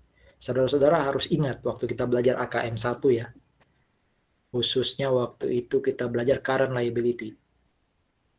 Ada current liability yang namanya provision, di mana kita harus mengestimasi besarnya hutang. Hutangnya itu belum tentu akan ditagih, ya, belum tentu akan direalisasi. Tapi kita karena pakai konservatisme harus mencatat sejak awal. Salah satu bentuk provisi itu adalah jaminan. Saya jual barang, ya, yang cenderung gampang rusak. Ya, maka kalau orang datang ke saya tawari mau beli nggak jaminannya. Ya, kalau beli ya lebih tinggi harganya. Kalau nggak ya berarti bawa harga biasa. Kamu besok rusak, kamu harus bayar biaya servis atau spare part. Oh iya, saya ambil jaminan. Nah, dalam kasus ini ada jaminan nih. Diestimasi jaminannya itu 75 juta. Kira-kira pajak suka nggak itu? Kira-kira estimasi pajak suka nggak? Enggak. Uang allowance saja enggak, apalagi estimasi. Allowance itu kan pencadangan. Ini mengestimasi. Ya mirip, substansinya sama. Pajak nggak suka. Dalam kasus ini, ya, kita pakai pendekatan ini deh. Pakai pendekatan income statement dulu deh. Ini harusnya pendekatan liability. Di sini ada warranty expense 75 juta. Tapi di pajak nggak ada, karena dicoret. Tidak dapat jadi pengurang. Berarti koreksi fiskal apa ini? Positif atau negatif? Di akuntansi ada 75, di pajak 0. Positif. Positif. Kalau positif di pendekatan income statement itu muncul FDA. FDA-nya berapa ya? 75 kurang 0. Nah ini kan warranty expense di debit. Kreditnya apa namanya? Masih ingat nggak waktu current liability? Warranty expense 75 juta. Kreditnya apa namanya? Halo? Ini masih estimasi, belum dibayar. Berarti kreditnya bukan cash, melainkan apa? Lupa ya. Warranty liability. Berarti ada liability-nya akuntansi, 75. Pajak pasti nol, wong expense-nya nggak diakui ya berarti nggak ada liability-nya pajak. Nah, lihat nih. Kalau liability-nya akuntansi lebih besar, berarti yang kanan ya, daripada liability-nya pajak, berarti FDA. Sama kan dengan pendekatan tadi, income statement. Itu ya. Ada lagi nggak nih? Oh ada. Ya. Ini agak sulit dipahami karena selisih kurs mungkin nanti kita ambil di akhir, hampir akhir lah ya, AKM 2. Tapi coba lihat ya contohnya. Tidak usah terlalu menyita pikiran. Saya coba buat gampang ya. Saya punya hutang $1.000. Waktu saya pinjam itu kursnya itu 10.000. Ya, jadi $1.000 kursnya 1/10.000. $1 10.000 rupiah. Berarti kalau dirupiahkan itu jadi 10 juta. Ya. Waktu akhir Desember 2019 ya, itu kursnya jadi 9.500. Berarti kan hutang saya berkurang dong. 10 juta tinggal 9.500.000. Ya. Hutang saya akhir Desember di akuntansi itu 9.500.000. Ya. Hutang saya di pajak berapa? Nah, pajak itu bisa aja ikut akuntansi. Jadi dia ngikut akuntansi. Kalau akhir tahun hutangnya belum dilunasi, ya sudah ikut kurs akhir tahun. Berarti sama 9.500.000. Tapi kalau pajak pakai metode itu, ya sudah. Nggak ada nih isunya PSAK 46, nggak ada isunya KISO Chapter 19, karena kan sama. Tapi pajak punya metode kedua. Tadi metode ikut akuntansi. Ada metode kedua yaitu metode realisasi. Maksudnya metode realisasi itu, pajak tidak akan ngakuin selisih kurs sampai hutang atau piutang itu dilunasi. Nah, hutang ini baru dilunasi tahun depan. Berarti pajak nggak ambil pusing dengan 9.500. Pajak itu pakai kurs awal, wes 10.000. Tahun depan kalau dilunasi baru pajak ngitung selisih kursnya. Berarti hutangnya pajak itu tetap 10.000 kali 1.000, yaitu 10 juta. Sementara hutangnya akuntansi tadi tinggal 9.500.000. Ini lebih besar hutangnya pajak. Ya, lebih besar hutangnya pajak. Oh, FTA. Selisihnya 500.000 tadi itu FTA. Ya. Itu pendekatan liability. Kan hutang ya, dilihat hutang. Bagaimana kalau pakai pendekatan income statement? Bisa ditebak nggak atau diduga nggak pakai logika akuntansi? Tahun 2019 di akuntansi itu terjadi loss atau gain? Kalau accounts payable kita berkurang dari 10 juta jadi 9.500.000, itu ada loss atau gain di akuntansi di 2019?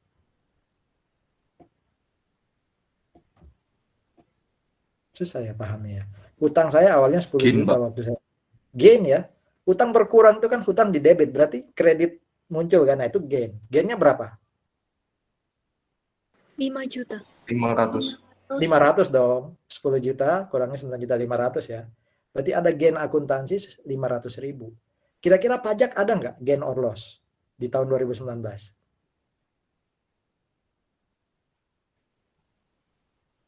Ada nggak gain or loss-nya pajak? Nggak ada, Pak. Ada, wong dia tetap pakai 10.000 kan sebagai acuan. Berarti kalau di akuntansi ada gain 500.000, di pajak 0, itu koreksi fiskal apa? Negatif. Negatif. Kalau koreksi fiskal negatif atas beda waktu, itu muncul apa? FTA. Nah, ya sama ya. Ini pendekatan liability. Kalau pakai pendekatan income statement juga sama. FTA 500.000. Wes, pendekatan income statement selesai, pendekatan aset selesai, pendekatan liability selesai. Silakan kalau masih ada yang mau ditanyakan. Pokoknya hasilnya kalau FTA itu kali tarif DTL, FDA kali tarif itu DTA. Jadi diulang lagi tuh.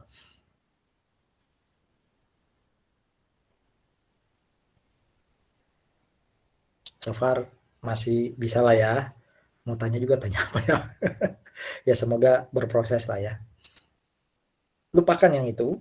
Maksud saya untuk sementara kita forget dulu, masuk topik baru nih. Ada yang namanya DTA non-recognition.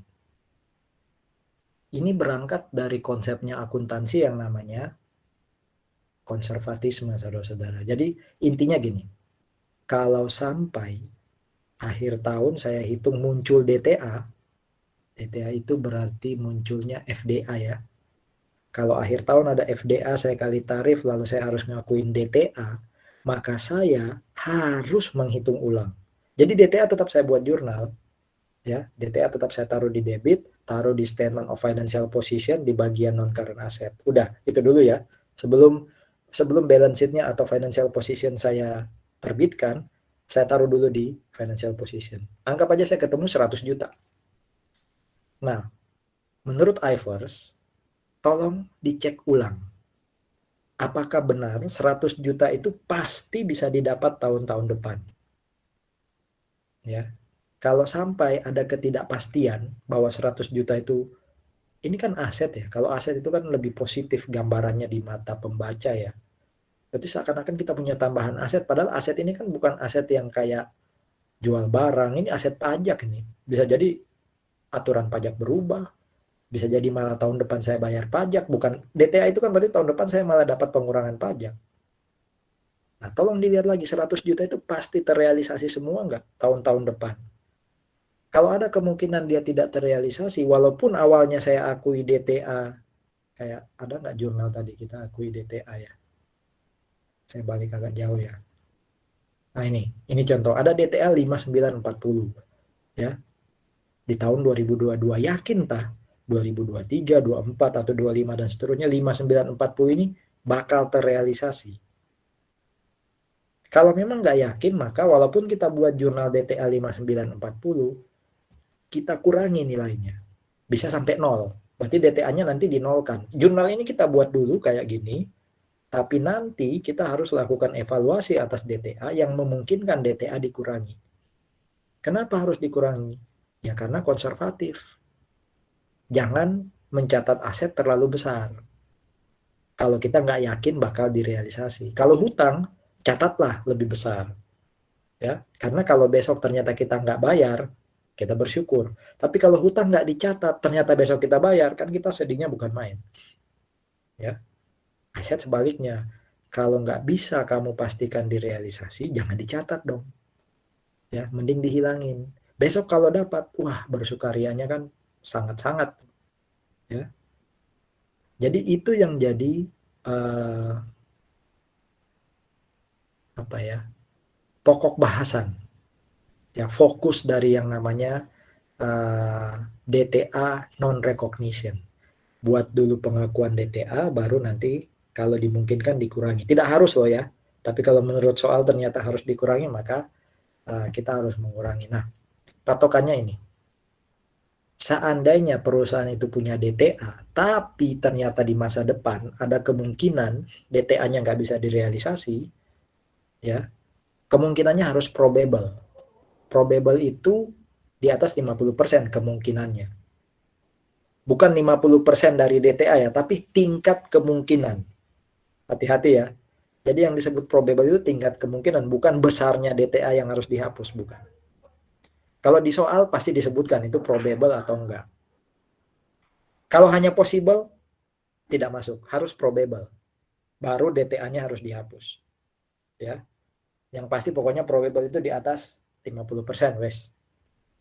Ya. Tapi berapa DTA yang harus dihapus? Lihat lagi soalnya nanti. Pak, bagaimana dengan di praktek? Kalau di praktek itu akan sangat-sangat bergantung pada pengetahuan pajak kita, juga terawangan pajak kita.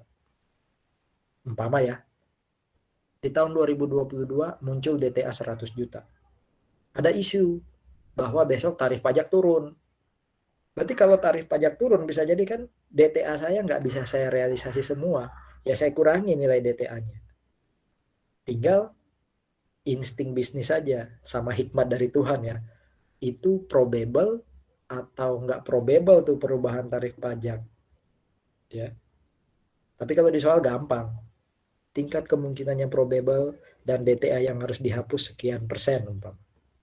Kalau di praktek memang ya butuh hikmat. Ya.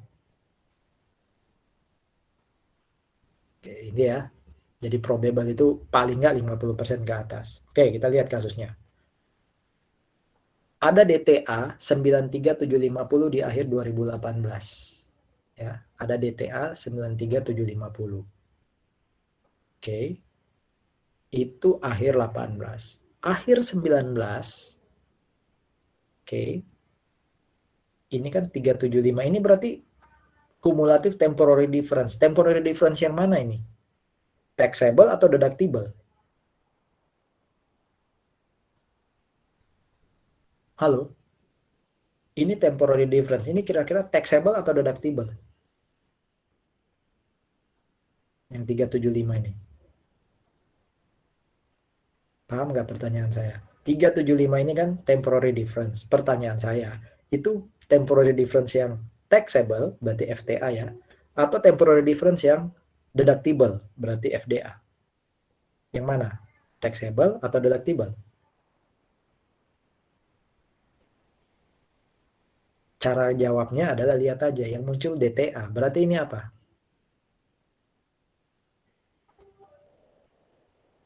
Halo? Kalau yang FDA ini. Jadi nggak perlu disebutkan di soal karena yang muncul DTA ini FDA. Itulah yang membuat soal-soal saya disebut kok nggak sama dengan yang dijelaskan karena switch hafalan gitu ya.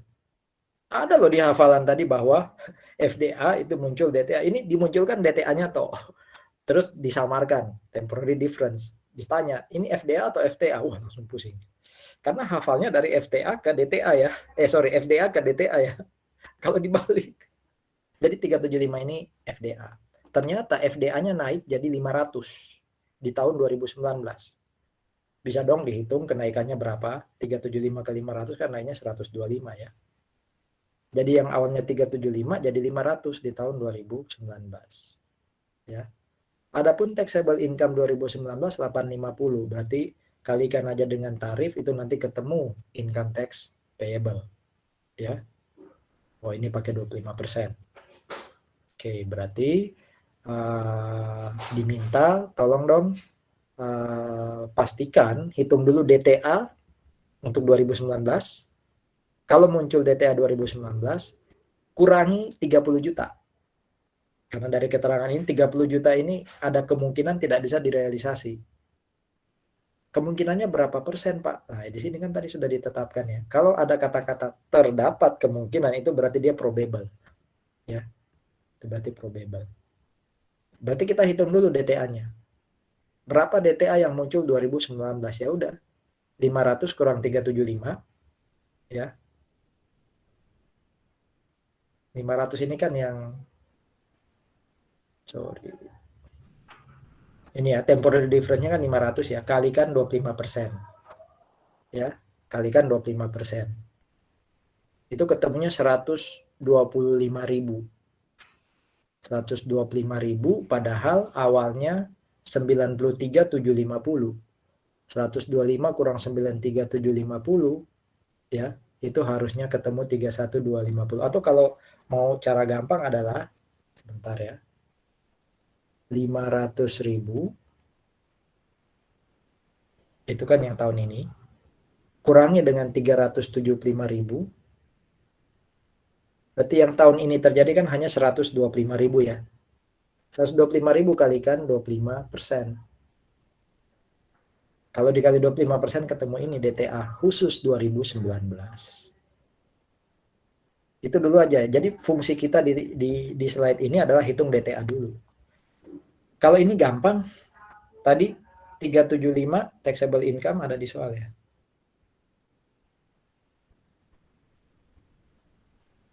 Sorry, taxable income. Nih 850 ya, sorry 2019 kan. 850 ya.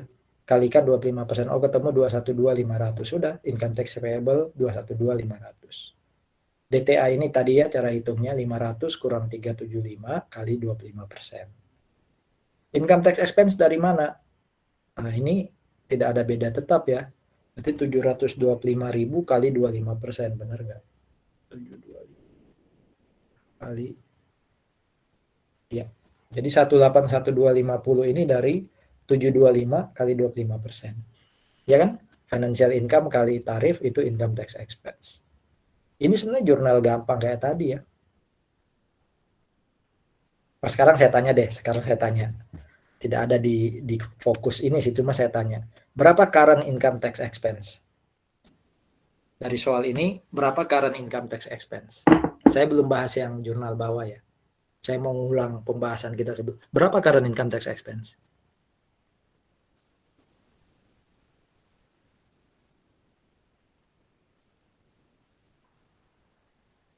Halo? Current income tax expense kalau tidak ada kredit pajak selalu sama dengan ITP ya, Pak. ITP. Berarti berapa current income tax expense? 212.500. 212.500. Deferred income tax-nya expense atau benefit?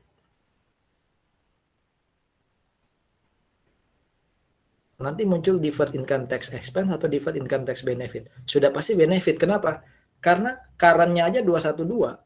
Total income tax expense-nya 181. Berarti pasti muncul deferred income tax benefit. Berapa deferred income tax benefit-nya? Harusnya ini kan. 31250 kan.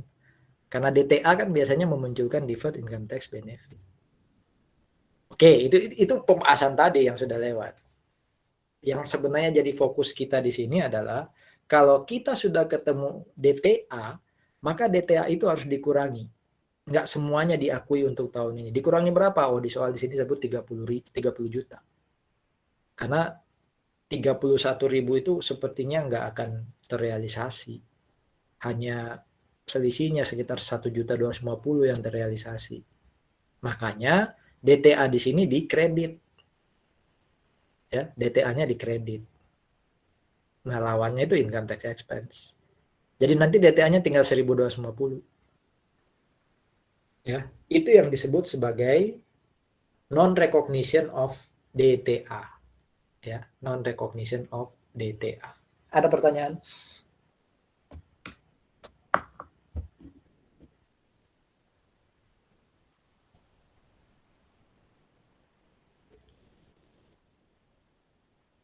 Nah, ini tadi. Ya. Jadi income tax expense 212, current-nya ya, income tax expense harusnya sama dengan income tax payable yaitu 212. Ya, berarti selisihnya income tax benefit 1.250 ya. Oke. Kita lanjut, ini pembahasan yang berbeda. Intinya ini teori sih. Kalau saya seperti 2021 ke 2022 ya. Kalau saya akhir 2021 ya, menghitung atau saya balik, lebih lama lagi 2020 menghitung DTA, DTL itu pakai tarif 25%, maka harusnya di 2021 karena saya sudah tahu 2022 akan berubah jadi 22%, harusnya saya pakai tarif 2022 untuk ngitung DTA DTL 2021. Karena saya sudah dapat infonya di Oktober 2021. Undang-Undang Harmonisasi Peraturan Pajak itu terbit Oktober 2021. Sebelum laporan 2021 ditutup. Berarti waktu saya akhir Desember 2021 mau ngitung DTA atau DTL, jangan lagi pakai tarif 2021. Kan DTA DTL itu untuk tahun-tahun depan kan. Itu yang disebut di sini. Ya, jadi tarif pajak di masa depan kalau sudah diketahui sejak awal, pakailah itu untuk menghitung DTA DTL. Ini lebih ke arah praktek. Jadi kalau besok di praktek, jangan pakai tarif yang biasanya. Tapi pakai tarif di masa depan. Walaupun baru berubah di 2022, tapi 2021 sudah harus dipraktekkan. Untuk ngitung DTA DTL ya, bukan ngitung income tax payable. Karena pajak terutangnya tetap harus pakai tarif 2021 dong. Ya, ini untuk diingat-ingat saja. Kalau besok ketemu di praktek. Oke. Ada yang namanya kerugian pajak. Sama kayak akuntansi, bisa aja pajak itu rugi. Waktu ngitung pajak bisa aja rugi. Kapan? Ya kalau beban pajak lebih besar daripada pendapatan pajak. Bisa aja. Ya, jadi nggak di praktek itu bukan sesuatu yang bukan hal yang mustahil ya. Bukan hal yang mustahil untuk ada kerugian PPh. Nah, kalau kita rugi waktu ngitung pajak, jadi ini laporan akuntansi sudah direkonsiliasi, ternyata waktu direkonsiliasi kita rugi. Kalau kita rugi waktu ngitung laporan pajak, maka satu, tahun ini pasti saya nggak bayar pajak, wong rugi kok. Untungnya lagi, syukurnya lagi, rugi saya tahun ini bisa saya bawa ke tahun depan untuk saya kompensasi. Jadi kalau saya rugi tahun ini 5M, pasti saya nggak bayar pajak. 5M itu bisa saya kurangi dengan laba saya tahun depan. Jadi kalau tahun depan anggap aja revenue saya 100M. Lalu biaya saya 97M. Ya. Saya kan laba 3M ya. 3M itu nggak kena pajak lagi karena tahun sebelumnya saya masih rugi 5M. Berarti masih ada selisih lagi 2M rugi. Bisa lagi dikurangi tahun depan. Jadi enak tuh. Rugi kok enak ya. Tahun ini nggak bayar pajak, tahun depan kalau kita dapat laba, rugi tahun ini bisa dikurangi. Itu yang namanya kompensasi rugi. Tapi seperti yang dipelajari di perpajakan, batasnya cuma 5 tahun. Jadi kalau sampai tahun kelima masih ada sisa rugi, itu hangus. Ya, harapannya nggak lama-lama kita rugi. Ya, intinya adalah kalau kita rugi, jangan bersedih. Ya, karena tadi nggak bayar pajak dan tahun-tahun depan bahkan kerugian itu bisa mengurangi kita ya supaya tidak bayar pajak lagi tahun depan. Jadi nikmat apa lagi yang kita tidak syukuri gitu ya sebagai wajib pajak. Nah, pertanyaan saya, kalau tahun ini saya rugi, yang muncul FTA atau FDA? Berdasarkan keterangan saya tadi, kalau tahun ini saya rugi, maka tahun-tahun depan itu akan muncul FTA atau FDA.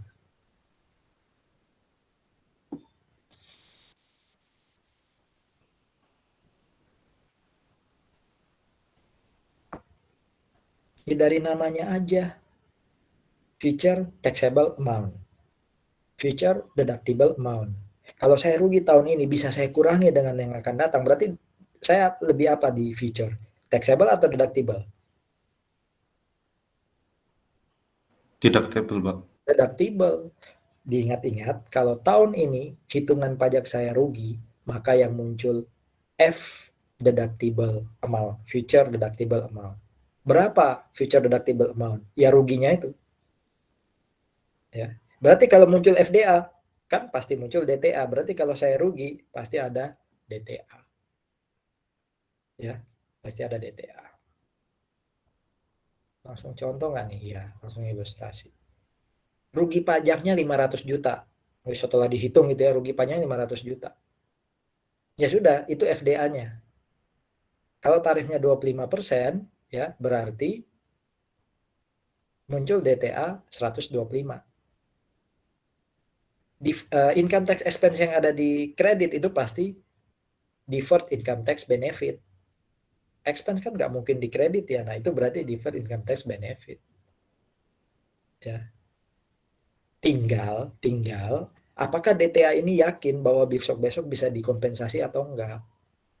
Ya, jangan-jangan 5 tahun lagi kita masih rugi, berarti 125 ini nggak bisa kita realisasi. Nah, itu yang tadi sebelum ini dikatakan harus di non-recognition. Ya. Seandainya dari 125 itu yang kira-kira bisa direalisasi cuma 100 juta, ya berarti DTA-nya harus dikredit lagi 25 juta. Tergantung ada soalnya enggak. Ya. Nah ini ya 500, tarif 25%. Ternyata ya ada kemungkinan PPh-nya nggak bisa dikompensasi. Ya, buatlah jurnal. Tetap dibuat jurnal atas, DTA to income tax expense, tapi kemudian DTA-nya dikurangi. Tadi 75% katanya dari DTA nggak bisa direalisasi. Ya sudah, berarti DTA kita yang net cuma 125 kurang 93 ya. Cuma 31,250. Gitu. Jadi yang kemarin, terus tadi ada non recognition, terus ini ada kompensasi, dikaitkan lagi dengan non recognition. Ada pertanyaan kah?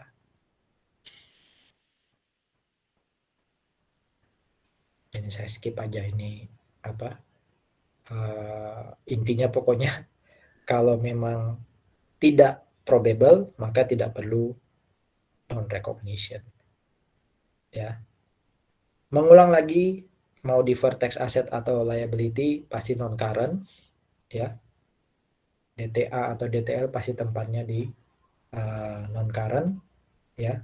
Boleh di offset ya, kecuali pakai VAR ya, itu offside Pak.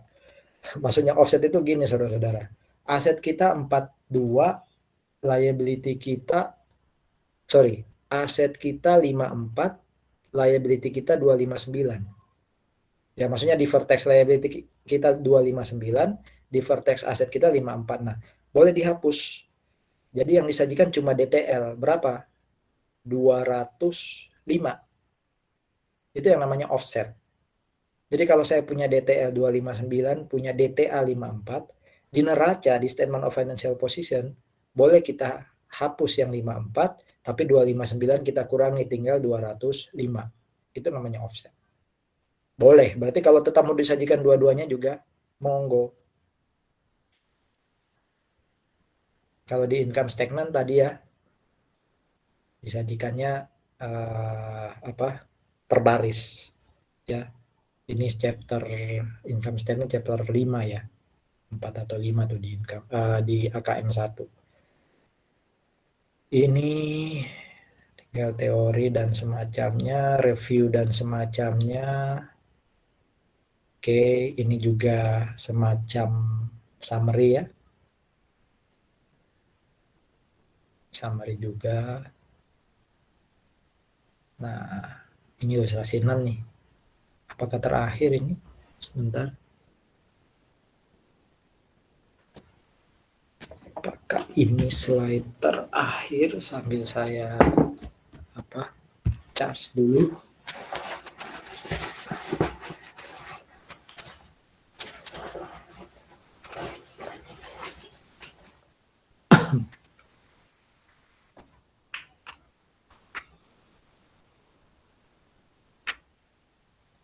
Bentar ya.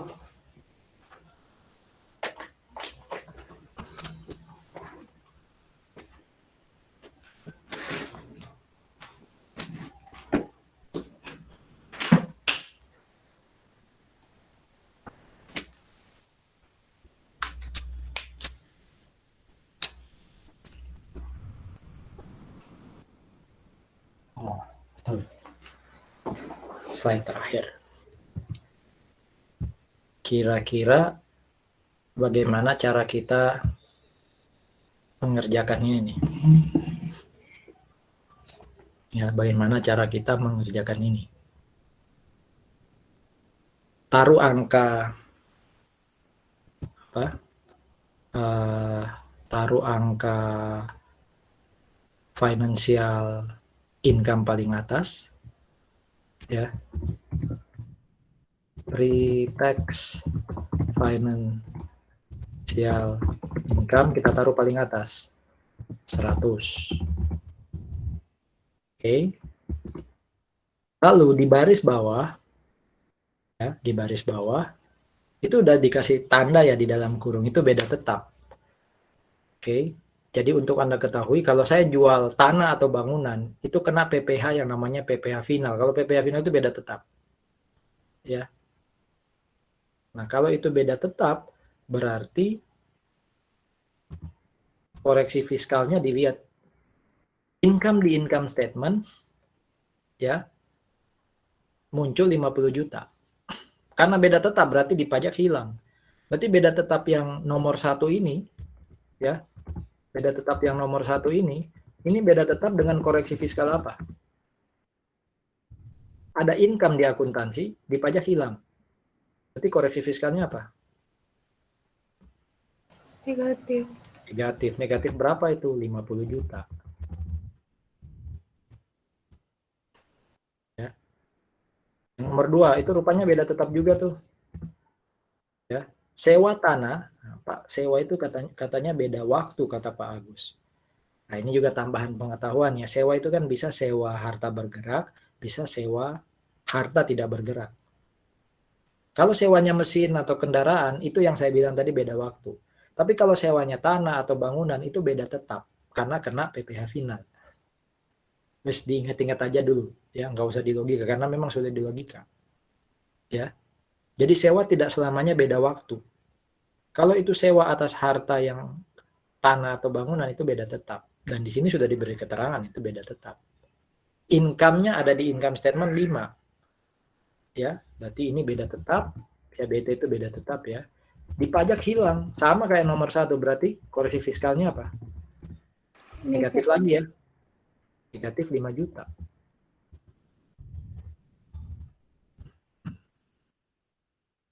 Nomor 3 dan 4 tidak ada tanda beda tetap, berarti itu beda waktu. Ya, itu beda waktu. Sekarang coba dianalisis. Koreksi fiskalnya positif atau negatif yang nomor 3?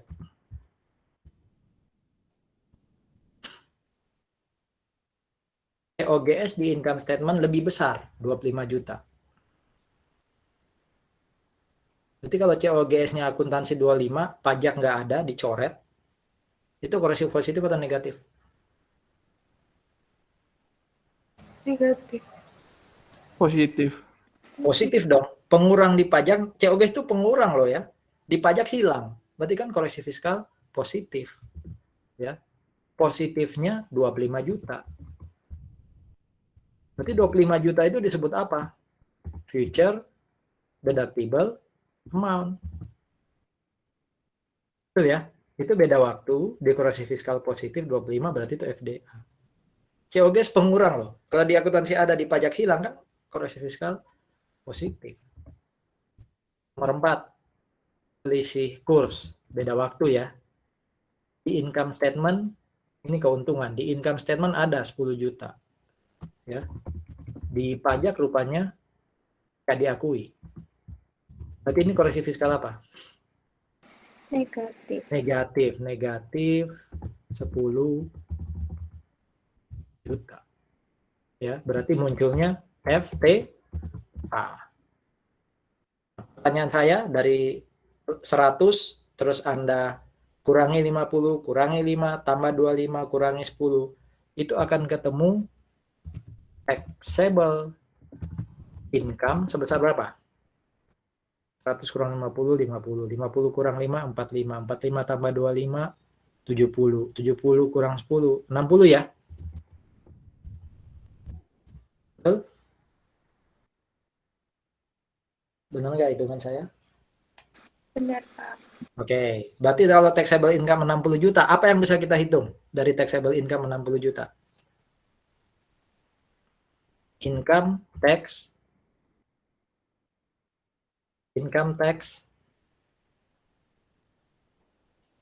hello, taxable income kali tarif, income tax, Expense. taxable Payable. income kali tarif, payable, ya, dikali 25%, ketemu berapa ya? 15 juta? Betul? Betul, Pak. Oke. Apalagi yang bisa dihitung selain ITP? Nomor 3. Yang dari nomor 3 itu beda waktu FDA. Berarti akan muncul D. T. Yang nomor 3 DTA apa DTL? DTA. DTA-nya berapa? Tolong kalikan 25 juta kali 25%.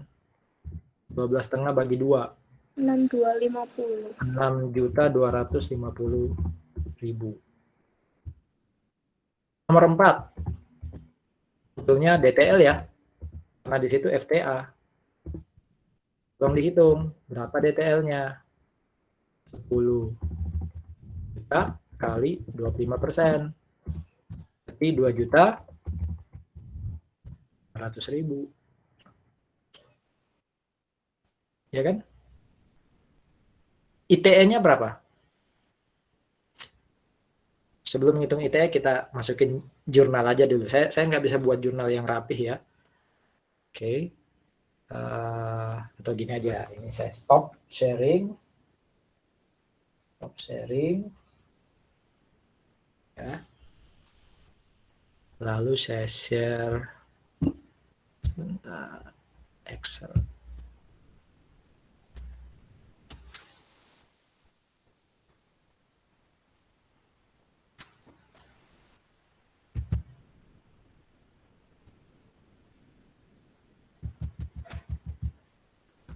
Oke.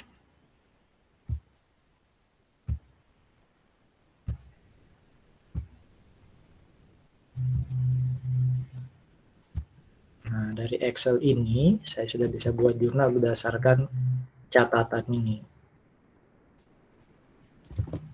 Simpan dulu ITE di sisi debit. Ya. Yang muncul tadi kan ada DTA. DTA berapa sih? 6.250. Oke.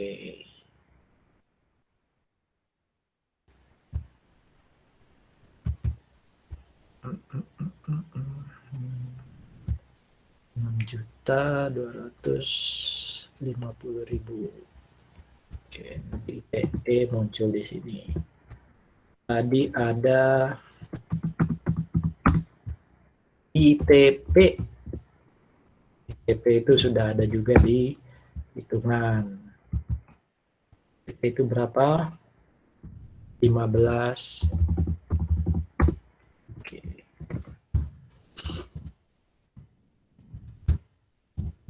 Oke, yang ada lagi DTL ya. DTL. Berapa hitungan DTL kita? 2.500.000. Ini gampang ya pakai cara apa? Excel saya kelihatan kan ya? Kelihatan, Pak. Berarti gini aja. Ya, caranya. Sama dengan 15 plus 500 kurangi 11.250. Cara paling gampang kan dibuat selisih kan. Padahal 11.250 itu bisa dihitung. Ya, 11.250 itu bisa dihitung. Dari mana? Pre-tax financial income. Pre-tax financial income itu tadi angkanya adalah berapa pre-tax financial income kita?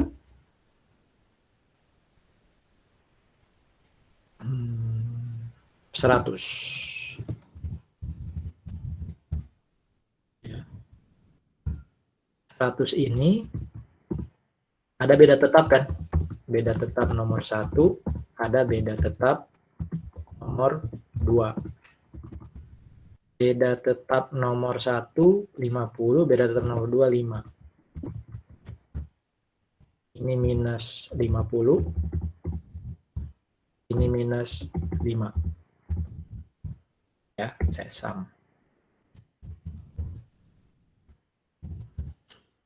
Kalau menurut rumus tadi kan ITE itu adalah 100 kali 25%. Tapi karena di sini ada beda tetap, yang dikali 25% itu bukan 100, tapi yang 45 juta. Jadi berapa nih? 45 kali 25%. 11.250. Sama kayak ini. Jadi inilah jurnal kita.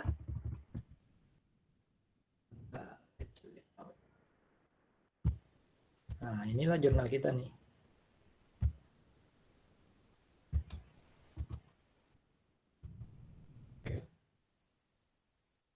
Tinggal sekarang tolong dihitung. Dari ITE yang 11.250, berapa yang current?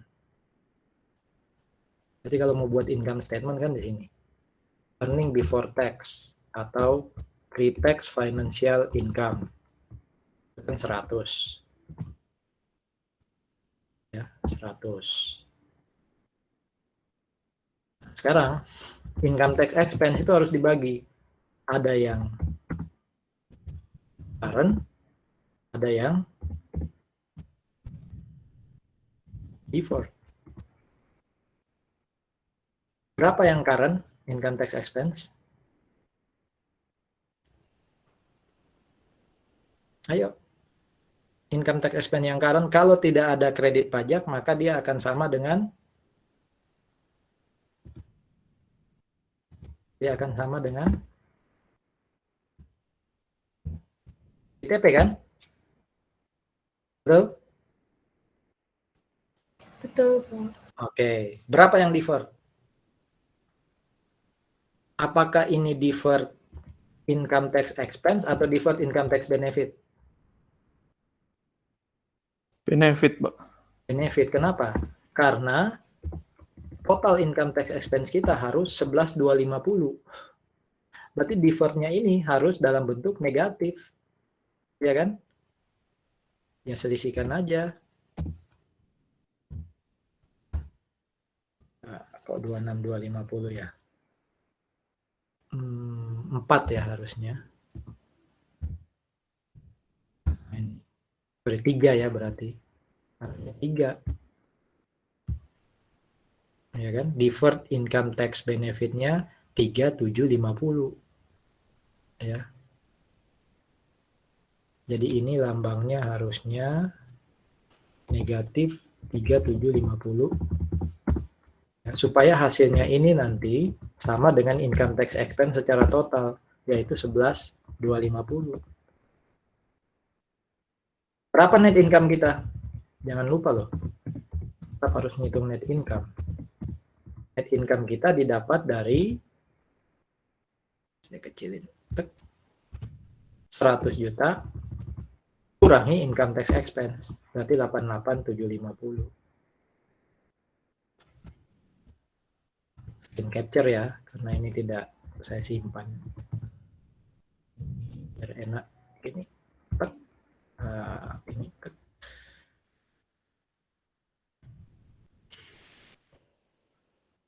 Apalagi yang masih belum terbahas. Oh iya, ada cara kedua ya.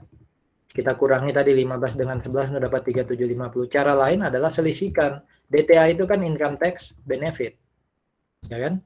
DTL itu kan income tax deferred income tax. Ya. Kalau ini diselisihkan sama ya 3750. Masih lebih besar aset kan 6250, berarti itu deferred income tax benefit. Itu cara membuktikan ya. Ketemu 3750 berarti sudah pas. Apalagi yang perlu dibahas, current, deferred. Sampai sini ada pertanyaan untuk ilustrasi terakhir kita itu.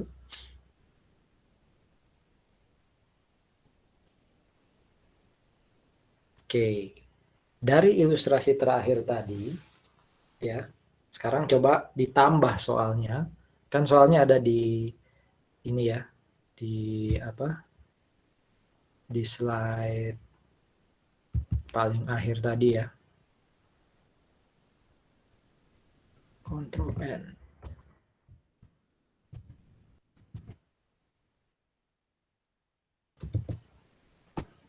Slide-nya kelihatan nggak ini? Terlihat, Pak. Oke, di slide ini tidak ada prepaid tax. Ya, jadi kelihatan sudah cukup lengkap, tapi sebenarnya kan masih sama dengan ilustrasi-ilustrasi 4 atau 5 tadi. Nah, bagaimana kalau di soal ini ternyata ada informasi prepaid tax? Ya, prepaid tax. Anggap aja ya, prepaid tax kita adalah 2 juta. Jadi dari slide ini saya tambah, terdapat pembayaran pajak sebelum akhir tahun atau prepaid tax atau uang muka pajak 2 juta. Kira-kira apa pengaruhnya pada hitungan kita yang ini? Ini saya copy saja biar enak.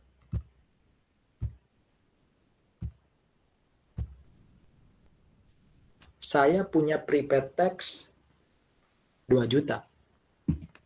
Apa sekarang pengaruhnya pada jurnal atau hitungan ini? Berarti saya sudah nggak bisa lagi pakai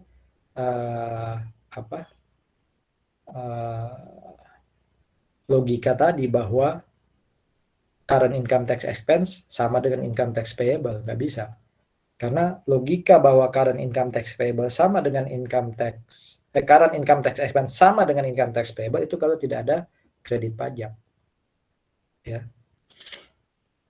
Yang tidak berubah itu adalah ini. Income standardnya tetap. income statement-nya tetap. Yang berubah itu jurnalnya.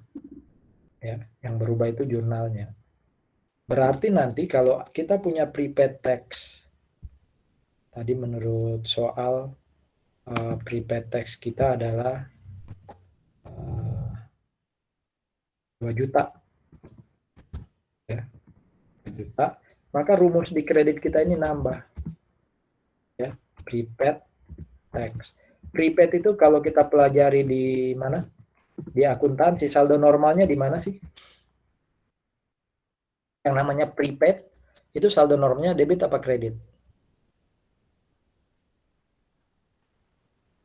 Prepaid expense, prepaid rent, itu saldo normalnya di mana? Debit atau kredit? Halo, PA?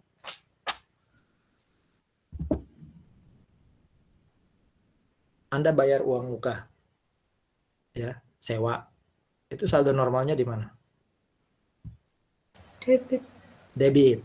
Oke, berarti waktu saya bayar pajak pertama kali sebelum akhir tahun, ya, itu saya akan buat jurnal prepaid tax debit to cash. Tadi 2 juta ya.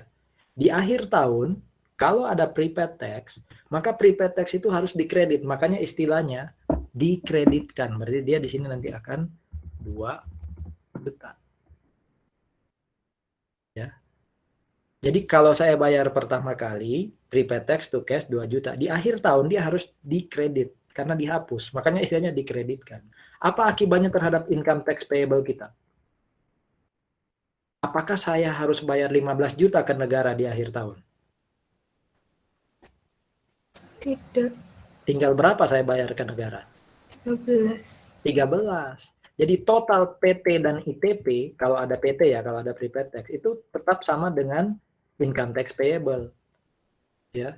Berarti ini tinggal 13. Ya. Nah, ini harusnya 15 ya, karena tadi berubah. Ya.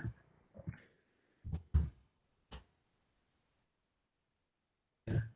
Nah, ini harusnya 11.250 tadi ngikut rumus. Ini tetap nih, ini coba saya cek dulu. Ini totalnya 8750. Totalnya 17,5, sorry, ini totalnya ya balance. Tetap balance. Ya. Tadi itu ITP-nya 15 karena nggak ada kredit pajak. Ini 13, kredit pajaknya ya di kredit juga. Ya. Tapi income statement-nya tetap kayak gini. Jadi kalau nanti soal ternyata ada tambahan keterangan membayar pajak dibayar di muka sekian, nah itu kurangi aja ITP-nya yang awal. ITP awal itu kan kita hitung dari mana? Taxable income kali tarif. Itu ITP awal. Nanti kalau ternyata ada prepaid tax, kurangi ITP awal itu dengan prepaid tax. Tapi current income tax expense tetap sama dengan ITP awal. Bukan ITP yang setelah dikurangi dengan prepaid tax. Ingat-ingat prinsip itu. Silakan kalau ada diskusi atau pertanyaan. Ini saya save aja ya. Jadi ilustrasi berapa tadi? Biar nanti saya kirim sekalian ilustrasi 6. Ilustrasi 6.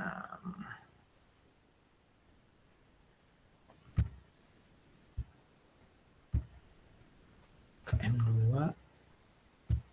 15 ilustrasi 6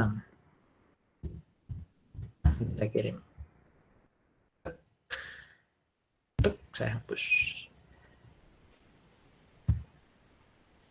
Silakan. Ada diskusi yang chapter 19 sebelum nanti kita lanjut ke